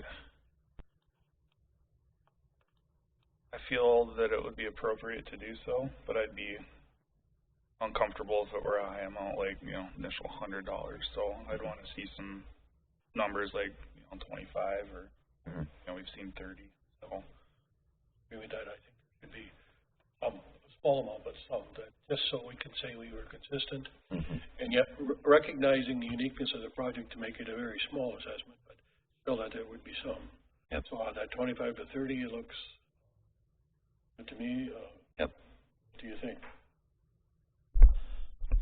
I'll make a motion approving 2244 with $25 assessed per front foot. The direct access. For the direct access, yes, on Cheyenne Street. I will second that. And moved and second, all in favor, say aye. Aye. Aye. Motion carried. Perfect. Thank you, commissioners, and commend you that the epitome of why we have a special assessment commission, and I certainly appreciate the discussion and respect your decision. And just to look at 25, so they're going to get an additional, for most of the lots are, depending on the size, about a couple $1,000, probably an additional $2,000. Right, for the majority of those residentials along the west side of Cheyenne, yep. It was around a couple $1,000. There were a few, I think, that would have an additional 4. Yeah, because they're really big lots. Yeah. Yep. Now they will have back to the process that John outlined at the beginning of each of these meetings, they will have their opportunity to file a protest against their assessment. We'll have a public hearing where they can go.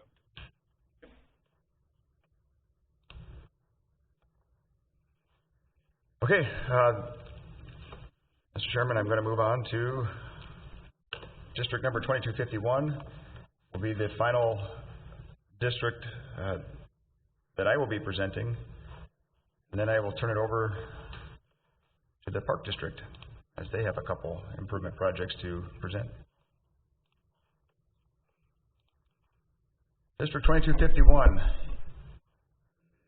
is the 13th Avenue reconstruction that took place in conjunction with the City of Fargo, and actually it was the City of Fargo that designed and administrated the construction of this project. So as you'll see here in our summary sheet, the total cost being $12 million, well, that's really because the project went from 13th Avenue to 45th Street, and our city limits are right at 17th Avenue there, so a half a mile west or east of 9th Street.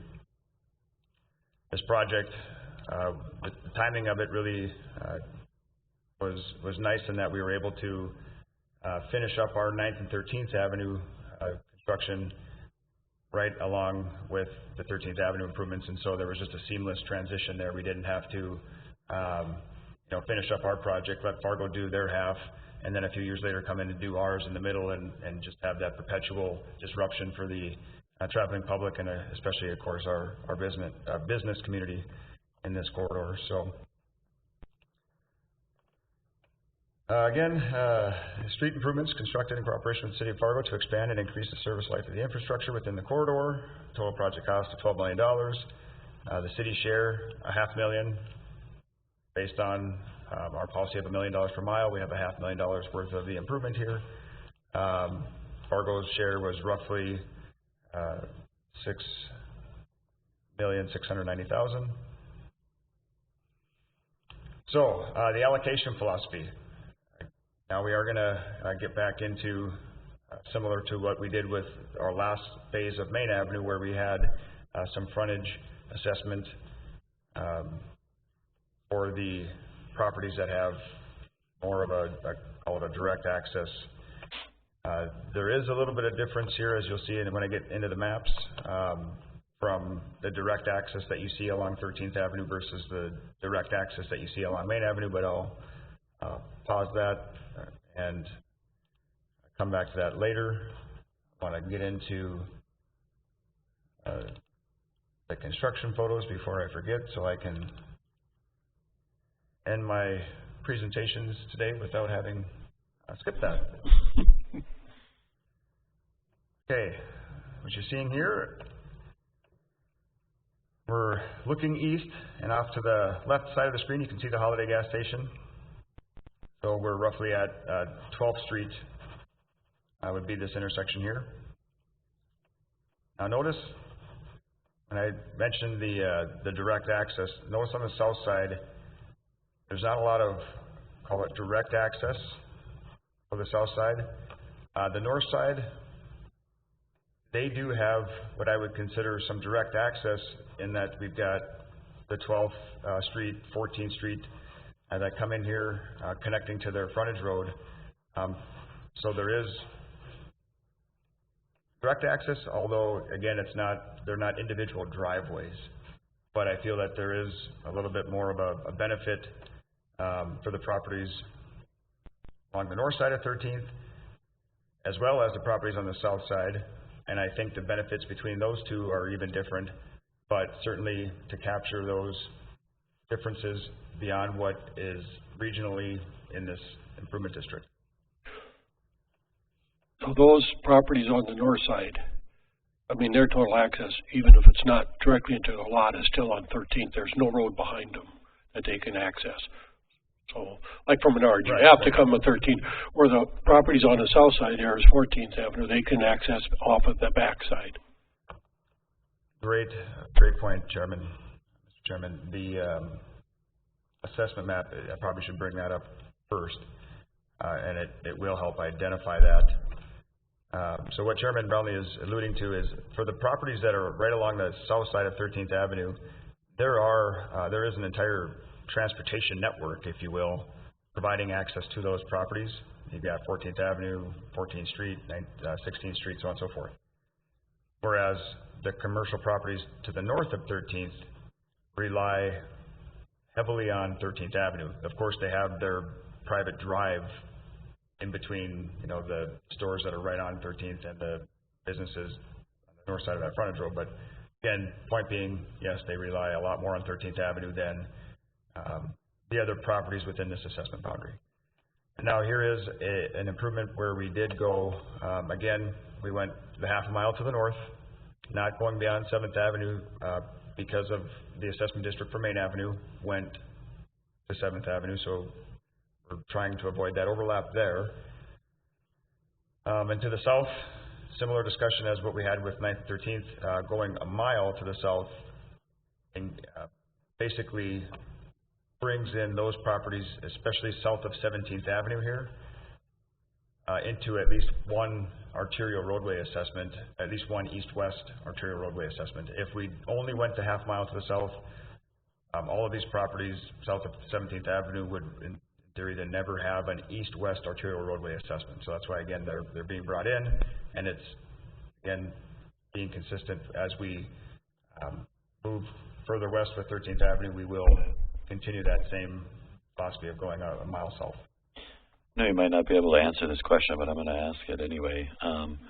We've got Fargo right here. Does Fargo do something similar? So the assessment district that we have, are they going to mirror something pretty close?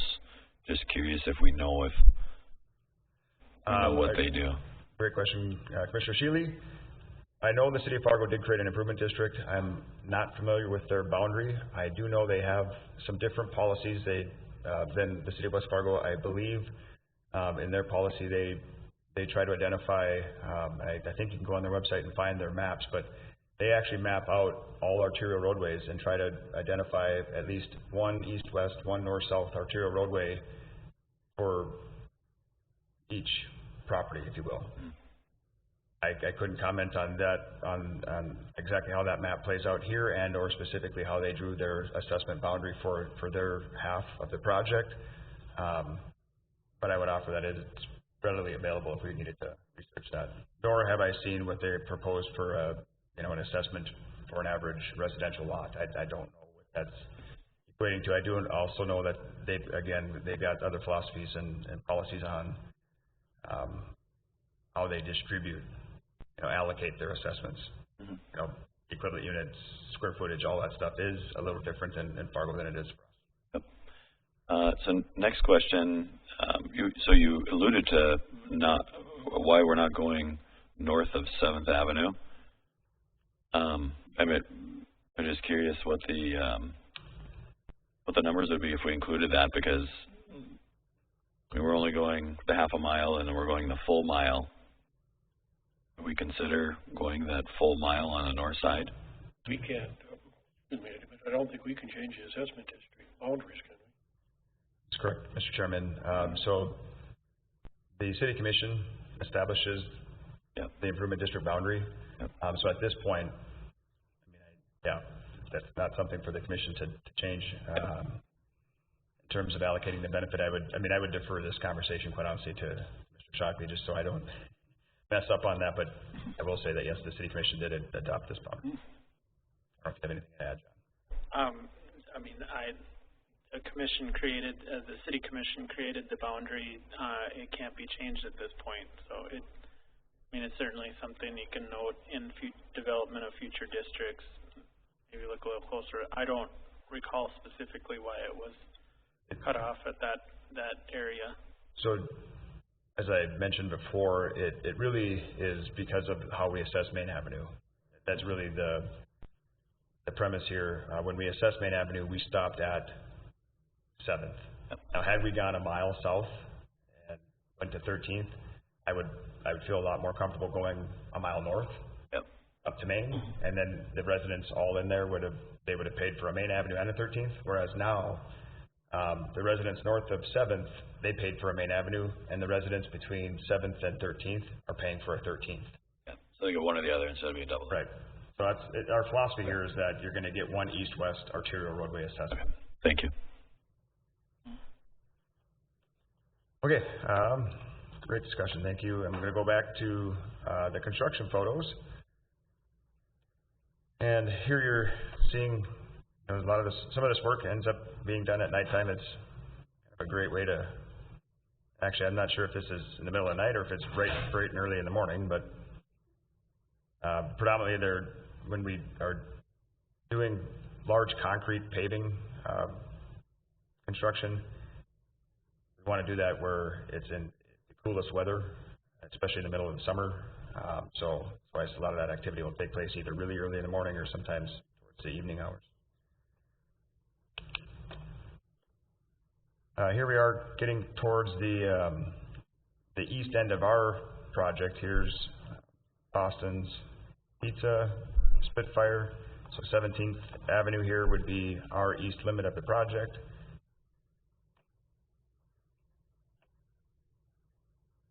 There's a project photo showing, or viewing west. You got the Menards entrance off to the right here. You got Family Fair, garage. Here they're installing a storm pipe. There was also some sanitary sewer work. You can see the green pipe in here, so we had to, this was an opportunity to replace or rehabilitate our underground utilities as well as the surface improvements.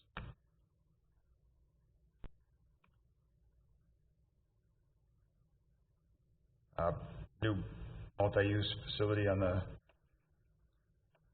south side of the road.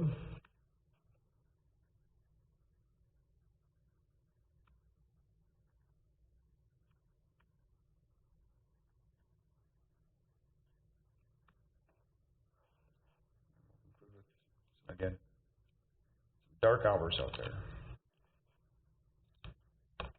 Okay, I will move to the assessment heat map.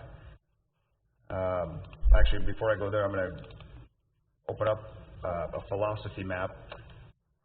Again, as I had mentioned, we are going to try to compartmentalize some different levels of benefit here. And as the earlier discussion we had, the properties along the north side of 13th, now it's not just the properties that are along 13th, it's also the properties that are basically using this frontage road in here. So it also includes Family Fair, Menards, and some of the other commercial properties. All of this blue shaded area here is receiving $200 front foot assessment. Now why the $200? Very specifically, that's what we used for the last Main Avenue project, a front foot assessment of $200. Again, certainly subject to discussion. The properties on the south side in this magenta shaded area here, recognizing that they do have some additional benefit, or at least in my opinion, there's maybe some additional benefit there in terms of, there's the exposure on the 13th, just having that being right along 13th, plus there are a couple intersections that tie into 13th that do offer them some additional transportation network. So again, capturing that they have at least a higher benefit than the remaining properties in this boundary.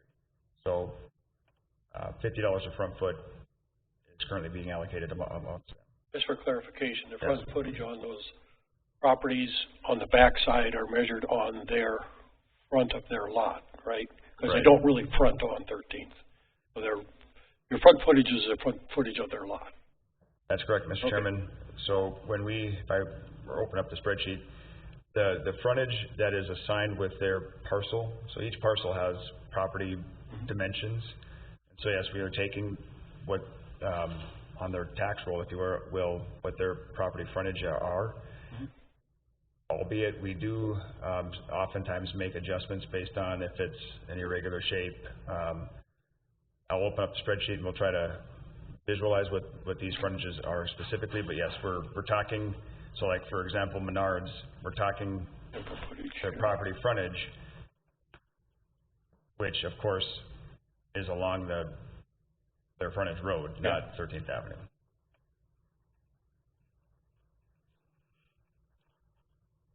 So the remaining costs are then distributed on an equivalent unit throughout the rest of this boundary. So now this is a situation, again, the blue and the magenta lots here are not only receiving the front foot, but they also will receive the equivalent unit, the regional portion of the benefit as well. Again, this is what we're proposing and certainly open to additional discussion. So now back to the assessment heat map. And I'm going to open up our spreadsheet.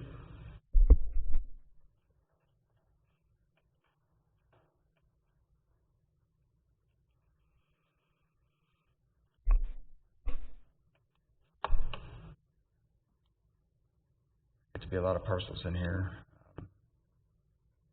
This blue shaded area is just addressing condo lots. Trying to see if I can pinpoint where some of these commercial lots would be. Not sure it'd be easy to identify, so just easier to look at the heat map here. As far as at least visualizing what their total assessment is, again, if you want to see exactly what kind of a frontage they received, go into the spreadsheet and we can look at how many feet. I would just need to, again, try to navigate over there.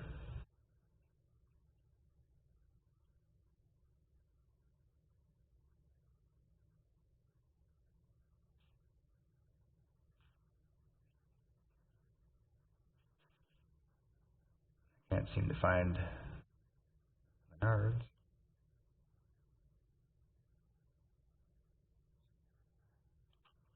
Here's at least an example of a $125,000 assessment. Let's see what that is.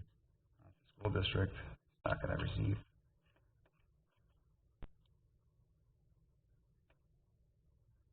And I'm wanting to get there just so I can kind of, here we go. I'll get back to Chairman Brownlee's question on the properties that are on the other side of that frontage road. What kind of a frontage are they receiving?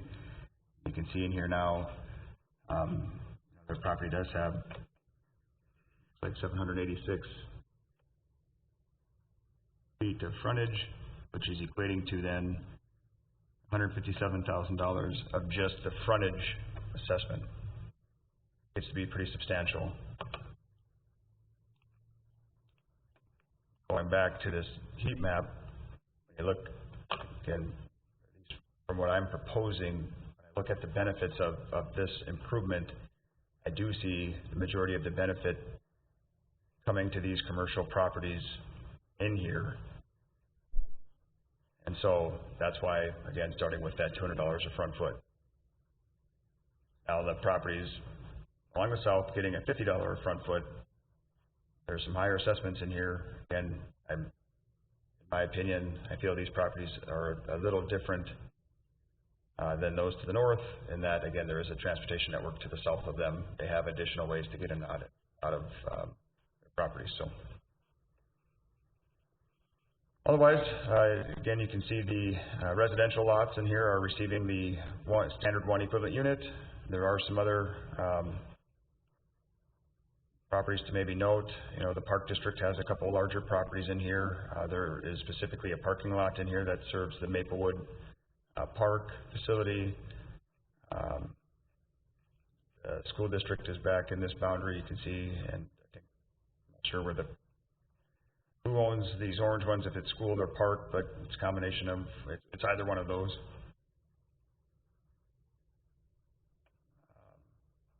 Other properties to note, more engineering, 56,000. Not sure what these ones are, but again, showing the distribution based on, again, we're proposing this $200 a front foot to the north, $80 a front foot to the south, and the equivalent unit over everybody else. So with that, I'm going to pause. I'll leave it on this philosophy map just because, again, it's better to see where that front footage was applied and answer any questions.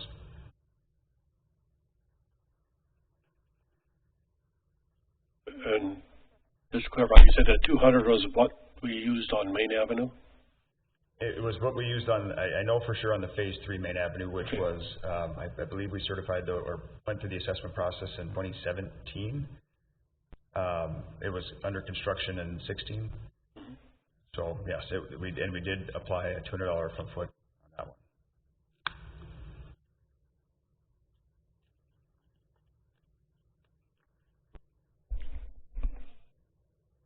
Do you have any other examples for those properties in the magenta that don't have access and so it's roughly 25% of the 200. Do we have any other examples that you use to come up with that number?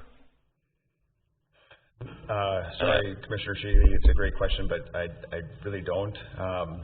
This is kind of back to this special assessment stuff starts to leave that scientific world that, even is difficult for me as an engineer. I'm more in line with Commissioner Anderson of being more of a data analyst, and it gets to be more of an art form where it's my gut feel on, and of course talking with staff and project engineers, it's just kind of that gut feel of, and you kind of hit on the head, 25% of what the north side was getting.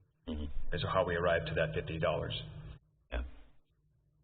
Don't have any other examples where I can't think of a case where we had a front foot of X dollars on one side and a front foot of a different amount on the other side. I can't think of a time we've done that before.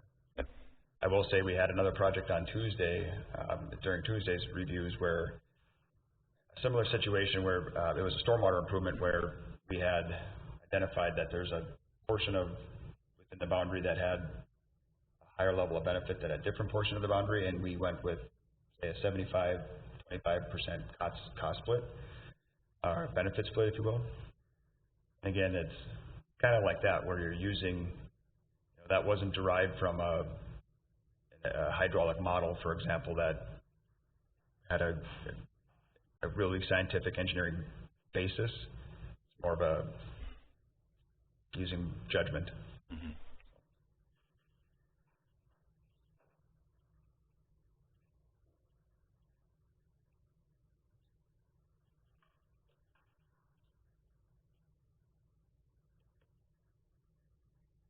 Well, based on this, it's more like a 80-20 split then, roughly.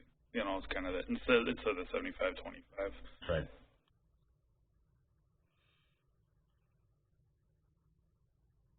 And Commissioner Anderson, I guess the way I looked at it is, if establishing the $200 a front foot first, and then I took 25% of that right over here. But yeah.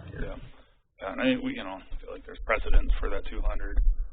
So it's just kind of if we feel that 50 is appropriate or not. So I think I do. I mean, that's a significant discount. Right. With the reasoning of the access. I'm comfortable with the 50. Yeah, I'd say I'm comfortable with it. Just for show, would it be possible just to see what the foot will look like at like $75 for the south side, just to see what that would do?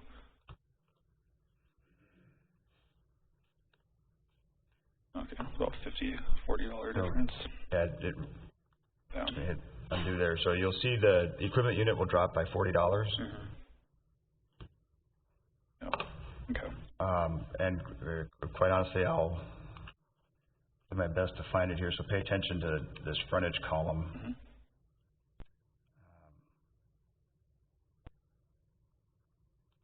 It's going to be a matter of, if you do a filter on row 4, could you just filter to everything that's got a number on 13th Avenue frontage?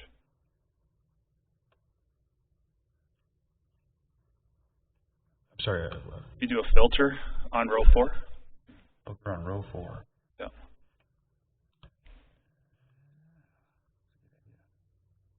Thank you.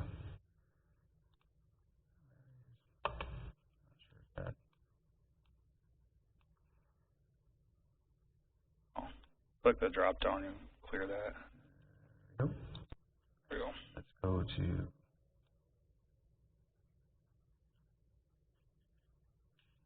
You click on select all and then scroll down and uncheck blanks and zeros. There we go. And filter out the blanks too.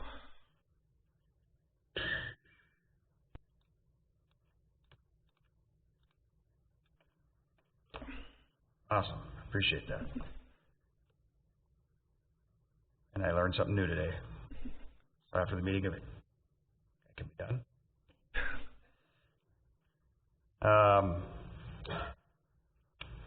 So now I'm going to go back here and just hit the undo button real quick just to see what. Don't do undo.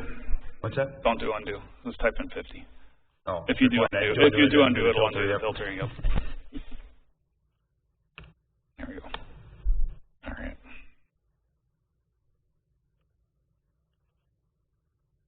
Sure if I'm.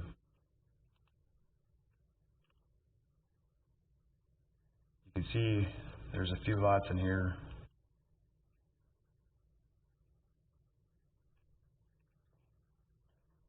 Unfortunately, I don't have these.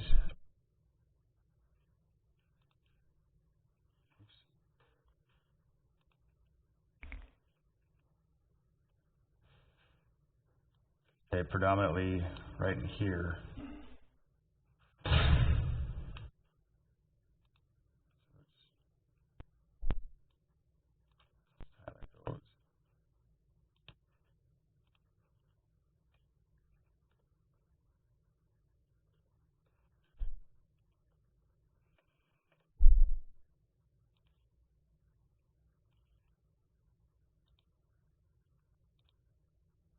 So that $25 per foot moves about 60.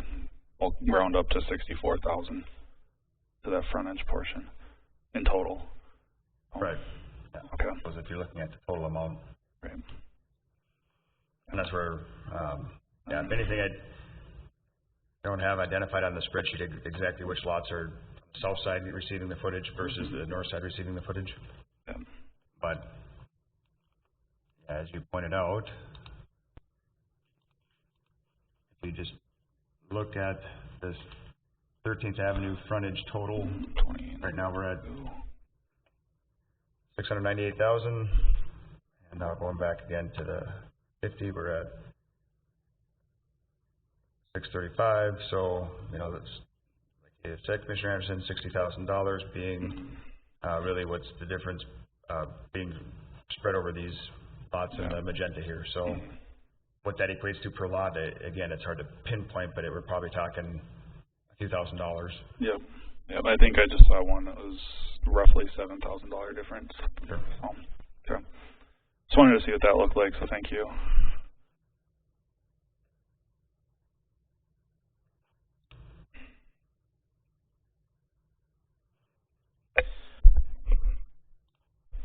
Any questions? Well, I guess then, are we comfortable with the 200 and the 70 and the 200 and the 50 for front foot assessments? Mm-hmm. Yeah, I'm most comfortable with the 200 because there is a precedent, you know, set with Main Avenue. It's $50, you know, kind of alluding back to that district from Tuesday where so we have something else to really know what the difference is, you know, to get us to a number. You know, that's kind of that art, you know, aspect of it. So, you know, I think with that said, I'm comfortable with 50. So, Okay. Him as well. I'll make a motion to approve 2251 as presented. I will second that. Move second, all in favor, say aye. Aye. Aye. Motion carried. No sidewalk district, so I guess we can move on to the park district. Yes, thank you, Commissioners. I will step away here and turn it over to, I believe Matt Welly is going to present on behalf of the Park District.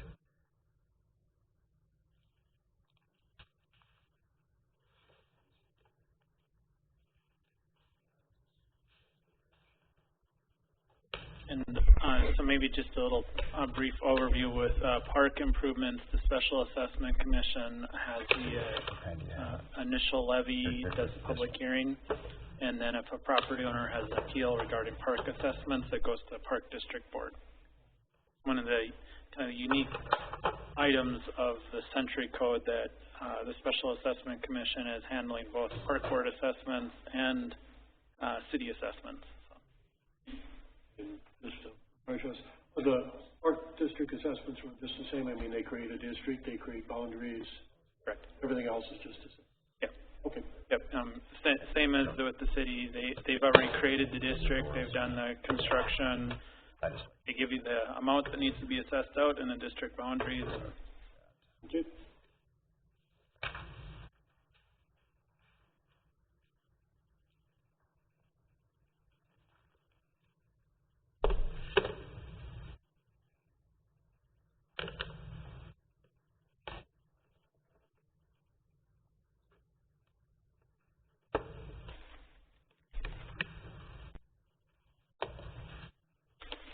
Good morning, Commissioners.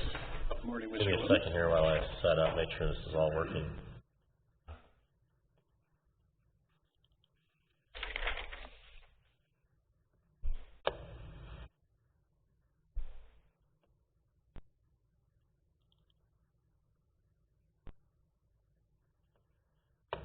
Okay, good morning, Commission President and Commissioners. I'm Matt Welly. I'm the engineer for the West Fargo Park District. And I'll start off by presenting the Park Improvement District 2017-2, the Wild South Park. I do want to clarify, that's just the name of the project for the title. That the actual naming of that park is yet to be determined. So just a minor clarification. Start off with the Special Assessment District. This is in the area of the District 1305 that was recently presented today by Dustin. It's the Wild South development south of 52nd Avenue. The district boundary is the entire area within the city limits south of 52nd, again, which matches that Wilds Night project District 1305.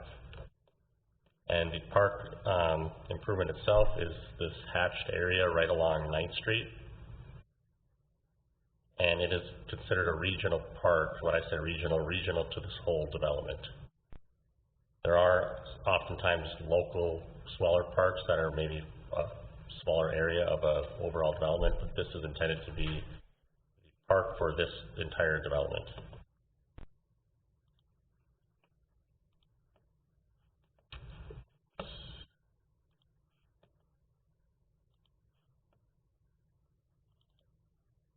Next here, I just have a similar map, except for with an aerial, so you can see some of the previous developments. Wild 7th, 8th, 9th, and then the 11th are all platted residential areas. There's some additional plats in here, but more or less this development is probably, I don't know, 2/3 developed, I'd say. I might add, the parks try to build these parks early in the development phase so that the early residents can use it. This particular project, they went out for bid in, I don't remember if it was 2017 or 2018, which is why this has a district of 2017. They went out for bid and ended up rebidding the project due to the cost. Some of the costs came in a little higher than they wanted. So we went back to the drawing board and made some adjustments. Also took the developer's comments.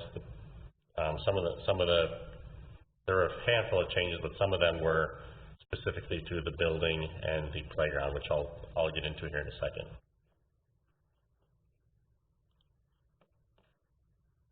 So here is a concept plan for the park. This was, the date is February of 19, so this was early in the design, so it's probably not exactly accurate of what was constructed, but it's fairly close. A little bit more of a presentation format, so that's why I pulled it up here.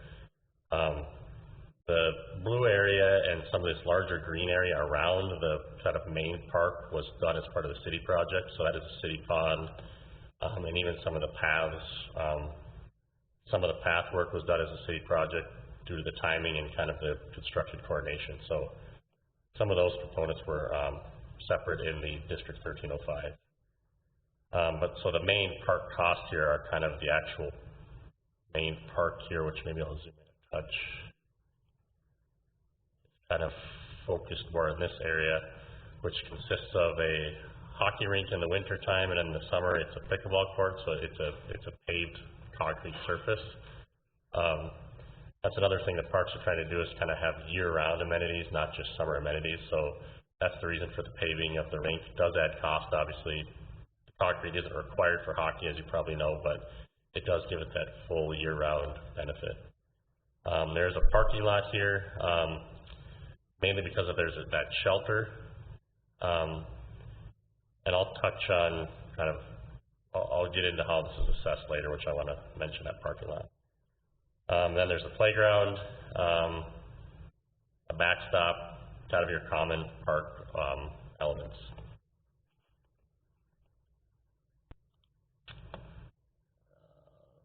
Got a few photos here. These are fairly recent. These are taken, I'd say, about a month ago. We're looking straight north, more or less. You can see on the bottom of the screen we have 9th Street, which is that collector road that was constructed under District 1305, the city project. You can see the backstop here. A lot of this grass was previously established. There's that parking lot, hockey rink, and playground area, and then you can see this development has grown rapidly, and there's a lot of homes already in there. So they're anxious to get this park closed out and up and running. Here's another perspective sliding north along 9th Street. This is looking a little bit more northeast. As you can tell, it's fairly similar to the concept. The hockey boards are up, which those will be up year-round just to help contain pickleball and things. There's the shelter, playground, and then some landscaping amenities. Another perspective, kind of a lower perspective, this is looking more or less straight east at the park. This is one of the taller playgrounds they've done, a larger playground. That was kind of one of the rebid concepts. They wanted a large presence with that playground in that development. So that's any questions on the just the scope of the work, I'll say. If not, I might roll into the philosophy. This philosophy is consistent with most of the recent park projects. It's more or less on an equivalent unit basis. The concept is it doesn't matter how large your property is, you're probably going to have one family or one user that's capable of going to this park. So it's all on equivalent unit. There's no front foot, no square foot, anything, just equivalent unit basis. And your equivalent unit is determined by 10,000 square feet, basically? Yes. So all the single-family residential lots out here, regardless of size, would be 1 unit. Okay. There is one, I'm glad you brought that up, there is one small pocket, which Dustin kind of commented on. There's a little multi-family area over in that west area in Wilds 11th. I can pull it up. I don't know if I have here.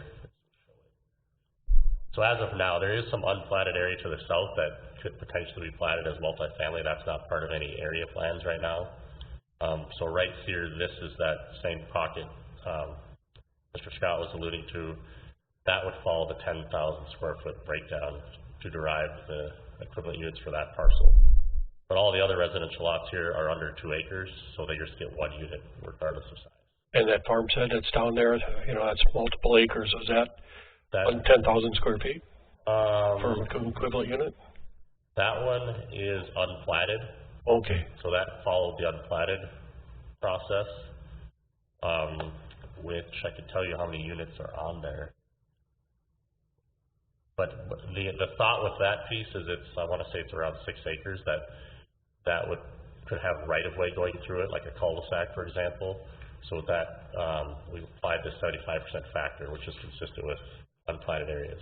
So you take out 25% of the area, knowing that or assuming that will be right-of-way, and then so we treated that way.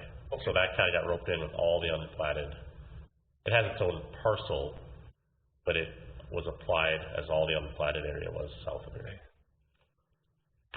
At least that's my understanding. Now, if that were a platted property, that would be treated differently. It would follow the capped at 2 acres. So the park district kind of follows suit with the city's policy. They kind of adopt the city's policy. So it's kind of the same concept. Are you curious to see how many units are on that property? Do you want me to pull that up? Or maybe we'll get to that once I get into the... Okay. Yeah, I was just curious if you followed, you know, a square footage, since benefit from parks are a lot different than benefits from roads. Exactly. You know, like you said, an equivalent unit that everybody gets the same Right, seems to be a pretty fair philosophy. right. And the bigger ones, of course, that'll get divided in there, probably get a few more. So, yeah, I should clarify, all the platted parcels out here get the equivalent unit basis Okay. as a kind of the starting point. And then, I did echo that all the other parcels, so there's the pond lots, all of the other rules we kind of covered earlier this morning with Mr. Scott on the District 1305. The pond lots were removed, there's some path lots, there's a sanitary sewer lift, storm sewer lift. There was that access lot cut through to the Grant property. Basically any kind of platted parcel that won't have a residential property, or a residential structure. Benefit. Has zero, yeah. And also, I mentioned here, there's an HOA, there's a couple odd HOA lots, those got zero as well. So, any questions on the FOSSI before I get into the specifics of it? So then, pulling up spreadsheet that you're used to, again, there's a long list of parcels here. For the most part, they are all an equivalent unit. Actually, let me back up 1 second. So the overall estimate for the project here,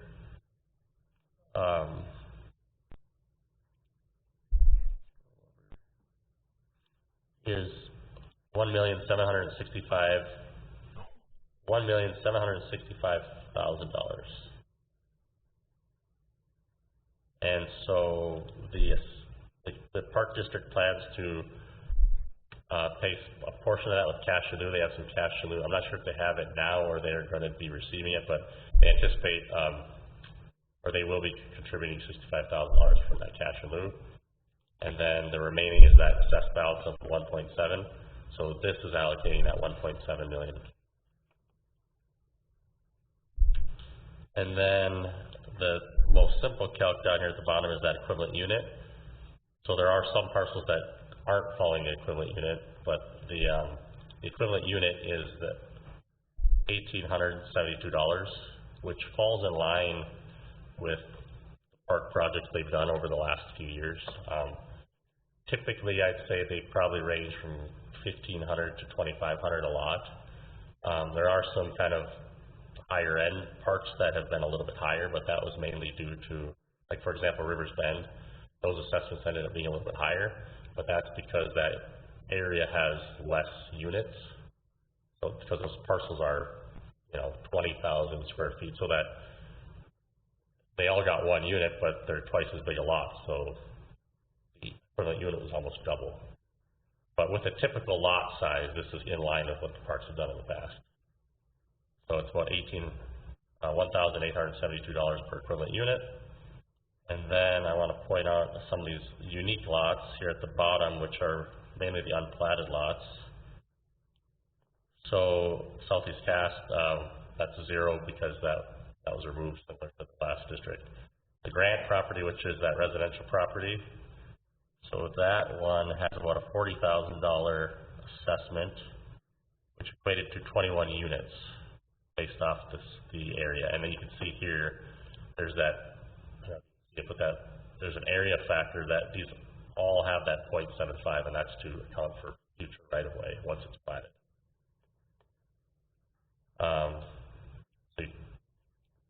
So you take off the 25%, and then that remaining is how you get that 21 units.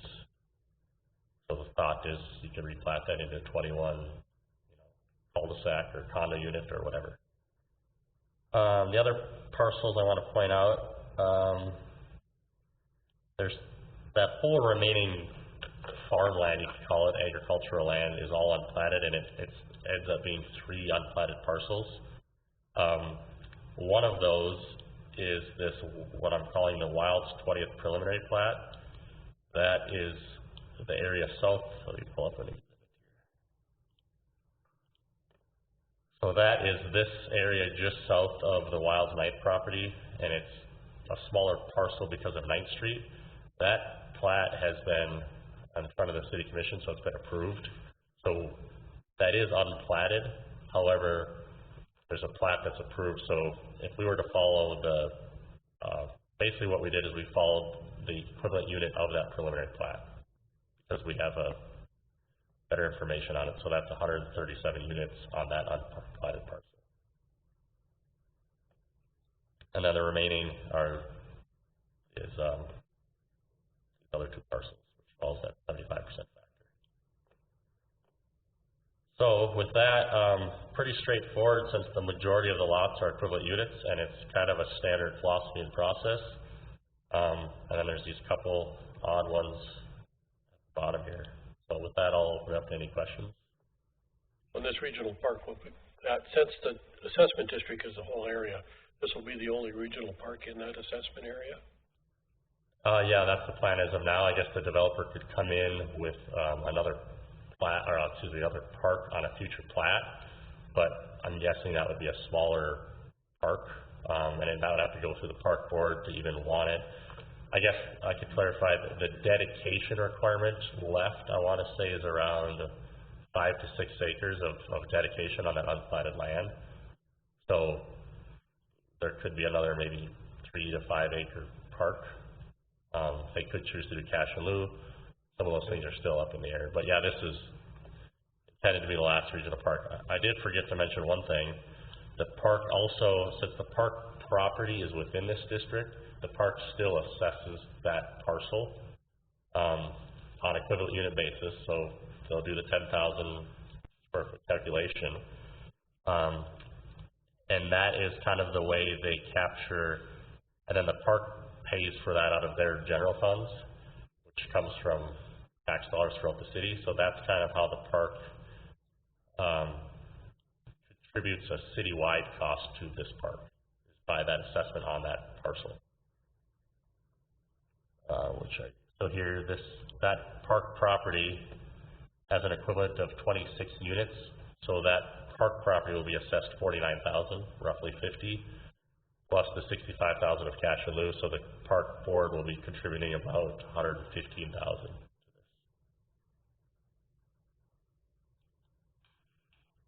And the other reason is that has that parking lot. So that's kind of set up for people to be coming from different areas.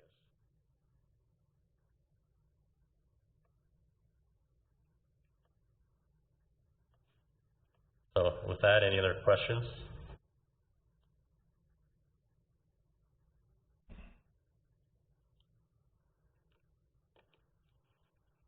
It's a nice addition to that neighborhood. Yes. The parks just keep improving. As time goes on, there's more technology, there's more, you learn from what people are wanting. With COVID going on this spring, you know, this project was under construction and people are anxious to get out here and utilize them, which is good to see.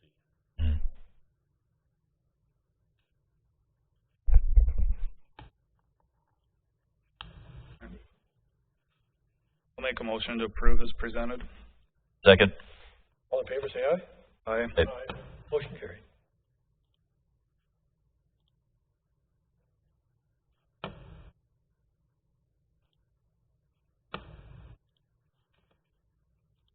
Okay, I will open up my files for Park Improvement District 2019-1, South Elmwood. I think it's actually South Elmwood, Meadowridge, and there's a service club as well. There's 3 park properties, I'll call them.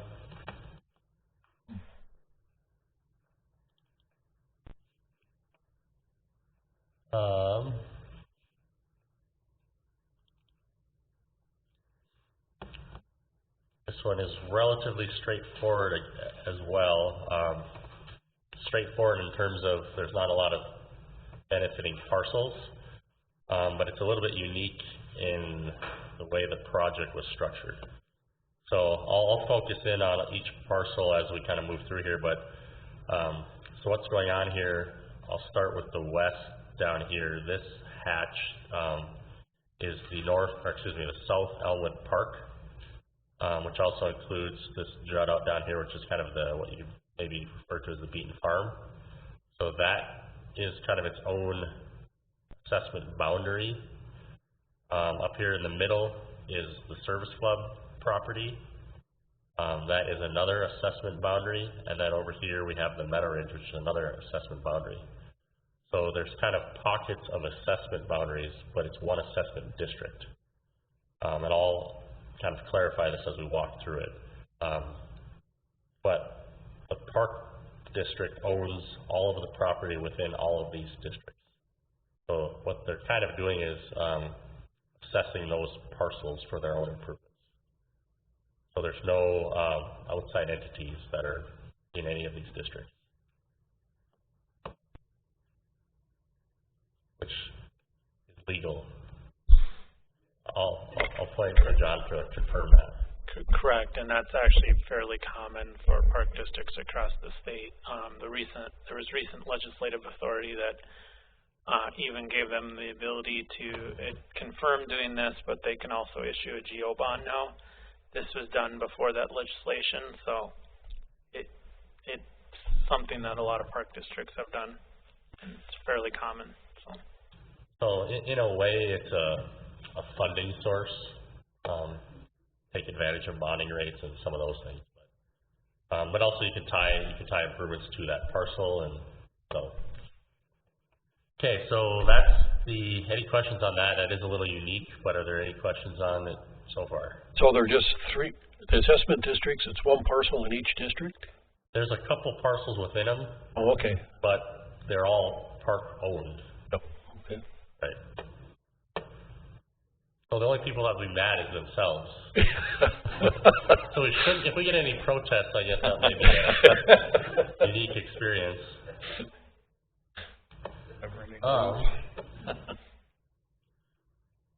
So I'm gonna walk through each park on its own. I'll start with Meadowridge, then we'll go to Service Club. Elwyn's a little bit more complicated in the sense of the scope. There's more work done, and I'll save that for the end. I'll warm you up here with the Meadowridge. Here's just the vicinity map of Meadowridge. 7th Avenue cuts through kind of the bottom of the screen here. To the southwest is the high school and the Veterans Memorial Arena. So the Meadowridge Park is just east of 17th Avenue. And I'll zoom in and get an aerial here. Right now it's a fairly decent sized parcel. There's mainly a playground on here. There's no parking lot or anything. And there's this open space they've kind of used for, baseball or soccer nets and kind of just a flexible green space.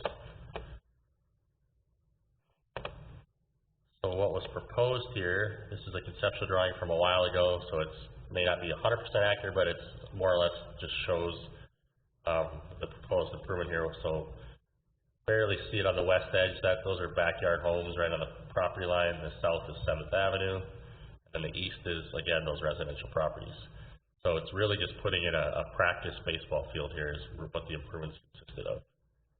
So an infield with some agar-lime, backstop, and there wasn't a whole lot of field work other than just to accommodate some drainage. So there's no outfield fence or anything. It's just kind of set up for a practice field. I think I have a drone photo here from, might be a few months old. Here, this is again looking northwest. You can see the existing playground, and I think it's a basketball court with the path. So again, they just kind of put in an infield with the associated baseball amenities, and then did some grading in the outfield mainly for drainage. So again, these improvements will be assessed to this parcel. This is one parcel here, so this is one park property. Any questions on this parcel before I move on to the next one? Next we have Service Club. Again, along 7th Avenue, but it's on the south side. It's actually fairly close to where we're at here. This is the new pool facility and the adjacent elementary school. So again, the school is not part of the assessment boundary, just the park parcel. So like here's an example. There's a little jut out here. think that was a separate parcel, but it's park owned. But for the most part, it's one park property here. So all the improvements are contained on that.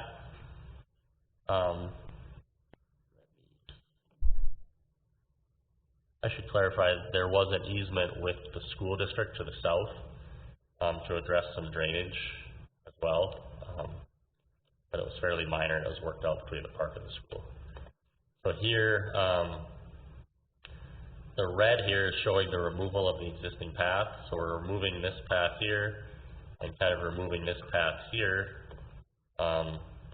These stayed, and then we tied in here and kind of just rearranged the path. Same concept of having a looped path through the park, but we had to realign those paths to fit in these new ball fields. So over here, again, similar to Meadowridge, another practice facility. Previously, you could see these little 4 infields. Those are smaller T-ball fields, but certainly not a full baseball field. They kind of all shared an outfield. So they relocated those 4 T-ball fields over to the east here in an area that historically had drainage issues.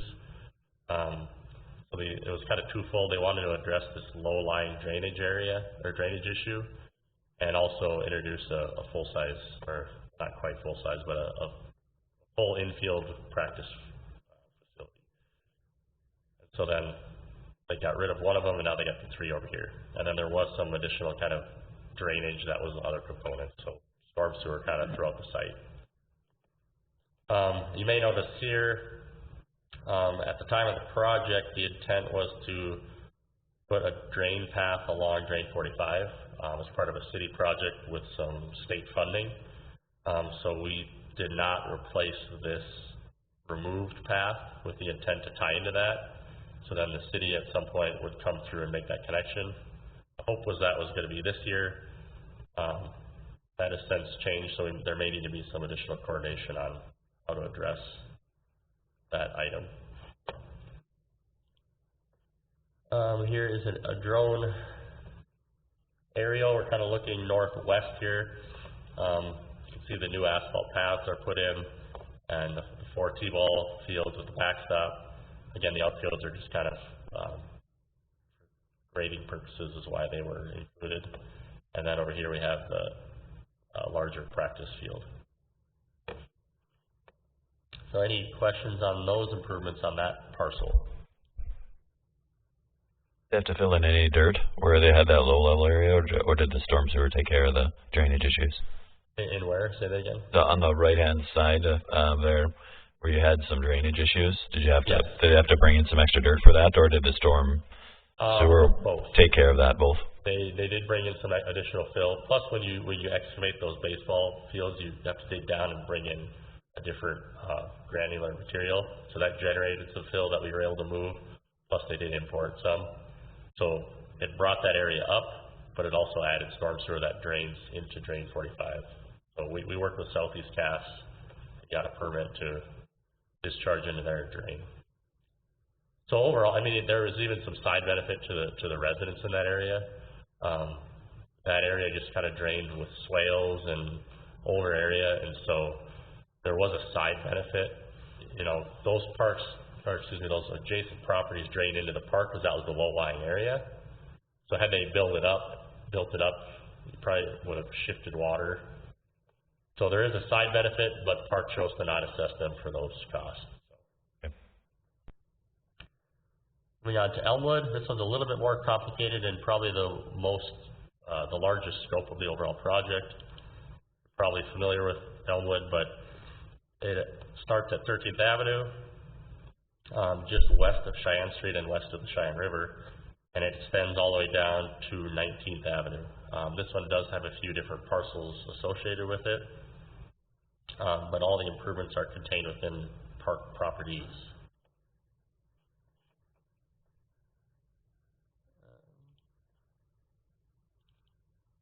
Here is a conceptual layout, again, from earlier in the project, so it may not be 100% accurate, but the concept is still the same. So up in this area on the north end around Young's Field, the baseball field, there was some paths that were deteriorating, as well as some paths that were missing. So we fixed some of the old paths and then provided some connectivity. That was kind of one of the overall intents of the project. One component was to provide looping connectivity throughout the park with the path system. There were some gaps. There was looping, but not everywhere, so we just kind of completed that. Here we're also introducing a speed table as this connects into that residential neighborhood. Moving south,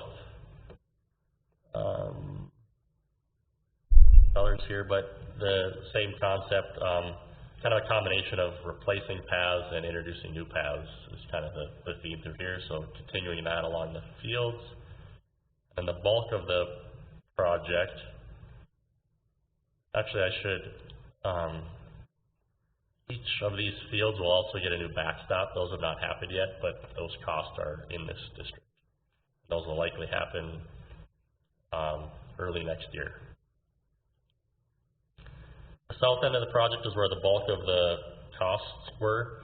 That road here on the top left of the screen dead-ended here, kind of back by this playground. It's been a, it's been a hope for the park board to do this project for many years, and it wasn't entirely the intent to do it with, at this time, and it kind of, a lot of things kind of came together to make this happen, to have this be completed. So basically it's extending that private park road, kind of meanders through the trees around this condo association, or condo parcels, and then down through 19th Avenue. And then again, some path work in the area. They also have some costs to add some amenities to this playground down in the south area. And I guess I did skip over, there is a restroom facility. There is an intent to maybe do some improvements. The exact amount is still to be determined. But they're still going to, if they don't spend the dollars directly on that facility, they'll allocate it to the park in different areas. So the cost of the improvements is all going to be associated to this area. This does show, I should clarify, at the time of this exhibit, this does show a green line and a blue line. That shows a sanitary sewer and a water main to get back into this area. Those were since removed and not constructed as part of the project. So this is an older conceptual drawing.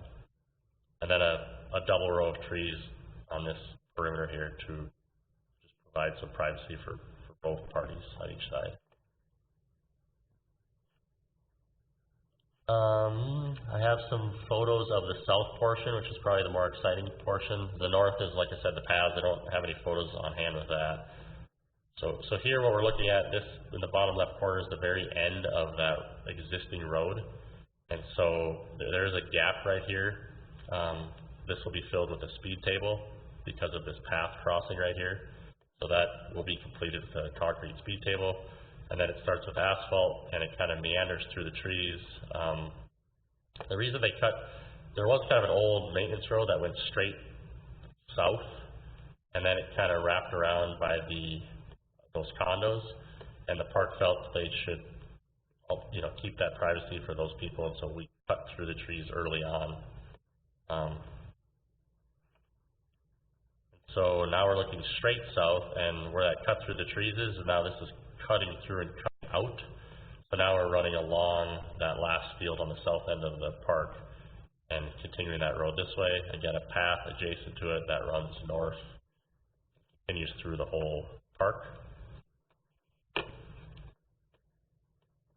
Here we're looking kind of southwest. So again, that path was running along this field here, and then it's turning. We had no choice but to, cut through this area, but it's at least a shorter stretch than what it could have been to stay away from those condos. We did also remove some of the baseball field, so there is a shorter corner here. So if you're a good batter, you can aim for the short porch out on right field here. A little secret. And then another speed table here to cross the path. safety was a concern too, so anytime these paths cross, even though this is a private kind of quiet park road, there does get to be some traffic, so introduce the speed table at all these kind of major crossings, and then again it extends out south to 19th Avenue. This is looking north, kind of spinning around, looking back north. Again, this is the stretch that goes to 19th Avenue, and then it begins to meander through here. There are a lot of curves here, and that is by design. That helps people slow down. You know, this is not intended to be a cut-through collector road, local road by any means.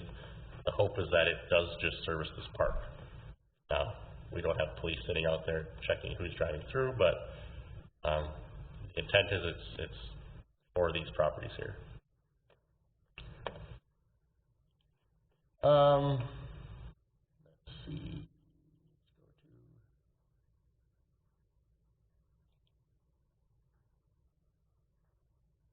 Let's go to the assessment philosophy. Any questions on what the improvements were? Just one question. So the main road to access those 5 diamonds, I think they're calling them 3 through 7 now because they renumbered them. But looks like there's some improvements to that road as well. Is that part of this? Is that original road that was just gravel that had all the backyards abutting to them on the far side of the trees? Looks like there's some improvements to that going on. I was just wondering if that's part of that. Those were not part of the initial project, and then because there were some additional funds available, they resurfaced the gravel. And I guess I might check with Josh. Josh Mattern here is with the Park District, and he kind of led that portion, and my understanding is that is part of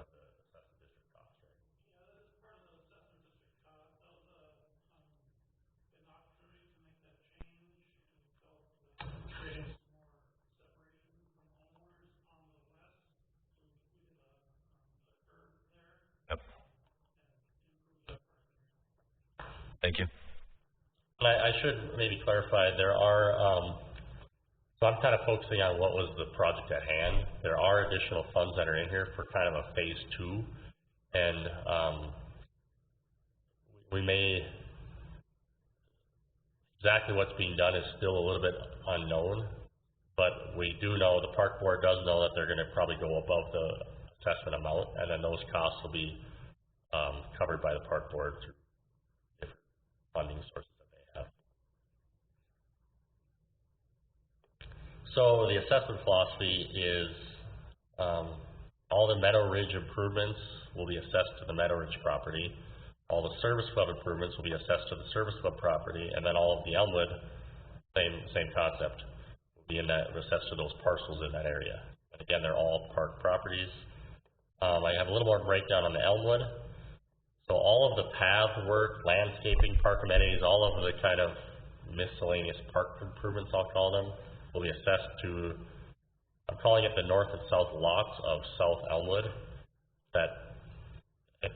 The assessment district, there's also a park called North Elmwood, North 13th Avenue. That's not in this district. So when I say north and south lots of South Elmwood, there's just 2 parcels there that will take that. I might actually show what that is right here, just to clarify. So, zoom in a touch. So there is this kind of parcel line here on the north side of that condo unit. This is the 2 parcels I'm referring to. Down on this side, it's a little bit different, and that's what I'm going to start to kind of allude to. So this is the north lot, and this is the south lot, and then we have these remaining lots here that I'll get into in a second. The road costs include the paving, subgrade, curb gutter, storm sewer, kind of all of those elements that are needed for that roadway. And it does not include the path. So there's the path around the road, and there are some trees around the road. That's not part of the roadway cost. So the roadway cost is kind of the components that make up that roadway. And that new roadway, I should also clarify, it does not include the speed tables either. That was treated as a path component. And so the total roadway length was 1,100 feet, and that was assessed on a front foot assessment. And I'll get into that in a second here. The south portion, which is which is, let me just zoom in. So I'm kind of using this line here as that kind of line again here. The south portion is down here, and this is the north portion now. So if I go back to the philosophy, the south portion only has frontage on the east side, because the west side is a path and some trees. There's no benefit to that. It's kind of just green space. There's nothing, that road doesn't really benefit to that. From that, and then the north portion has frontage on both sides, just because it's cutting through a park, so that whole park facility is kind of benefiting from that. And then there also were lights installed on that roadway for that stretch of road on the south portion, and so that only benefited the south portion of the road, thus the east side on a front foot basis. So that's the philosophy of how that was assessed. So let me open up the, let me go back and open one thing too here. Similar to the Wilds 20th, I talked about a preliminary plat that's in the works that's been approved by the City Commission. There is another plat in the works that's in the works as well with the Park District. And so the south properties were replatted. Again, they're all park parcels, but they, I'm going to zoom in here. This is not quite the final plat, but close enough for what we're going to be talking about. They replatted it so that this park road would be on a lot by itself with the trees, the path, and the road. And then to the east, there's another parcel, kind of a larger parcel, and then there's a third parcel that is basically the river setback. And so there's 3 parcels at the south end. Again, that's not a recorded plat, but I believe the final plat will be in front of the City Commission here at one of the upcoming July Commission meetings. So, back to the, again, I want to clarify here too. So, Dustin did touch on this on the Cheyenne Street project, which is east here. This is an old aerial. This aerial was taken prior to the project, as you can tell, the roads, the old layout. This access has since been removed, and I think the access is not even allowed by the city. So this access will be taken away. It already has been taken away, frankly. And accessing off of the south, there's a median here on 19th Avenue, so that gets to be difficult. And then on the north, you've got the river. So it kind of is forced into accessing off of this road. And that was the intent with this road design, is for this stretch of roadway, there is curb and gutter and lighting, and this stretch of road was kind of beefed up a little bit. I shouldn't say beefed up. It was there's additional improvements to it because the intent was to service this property over here. So with that, I'll go back to the assessments now. Giving you a lot of detail. Part of it is I'm taking the opportunity to kind of educate you on what the park's doing. You know, I know there's not a lot of public properties involved here, but I think the parks are doing a good job of making improvements and just want to take their opportunity to kind of show what's going on. So, the Service Club property, well, let me back up. So the overall cost in this district is $2.7 million and some change. I guess I should probably read the number. $2,716,028.17 is the total assessment for this. All of these districts, all of these boundaries. It's one district with these several boundaries. So now spreading out that total dollar, Service Club improvements were $755,000, Meadowridge was $265,000, and then this Elmwood we broke into 3 categories here. The street and the storm is $545,000.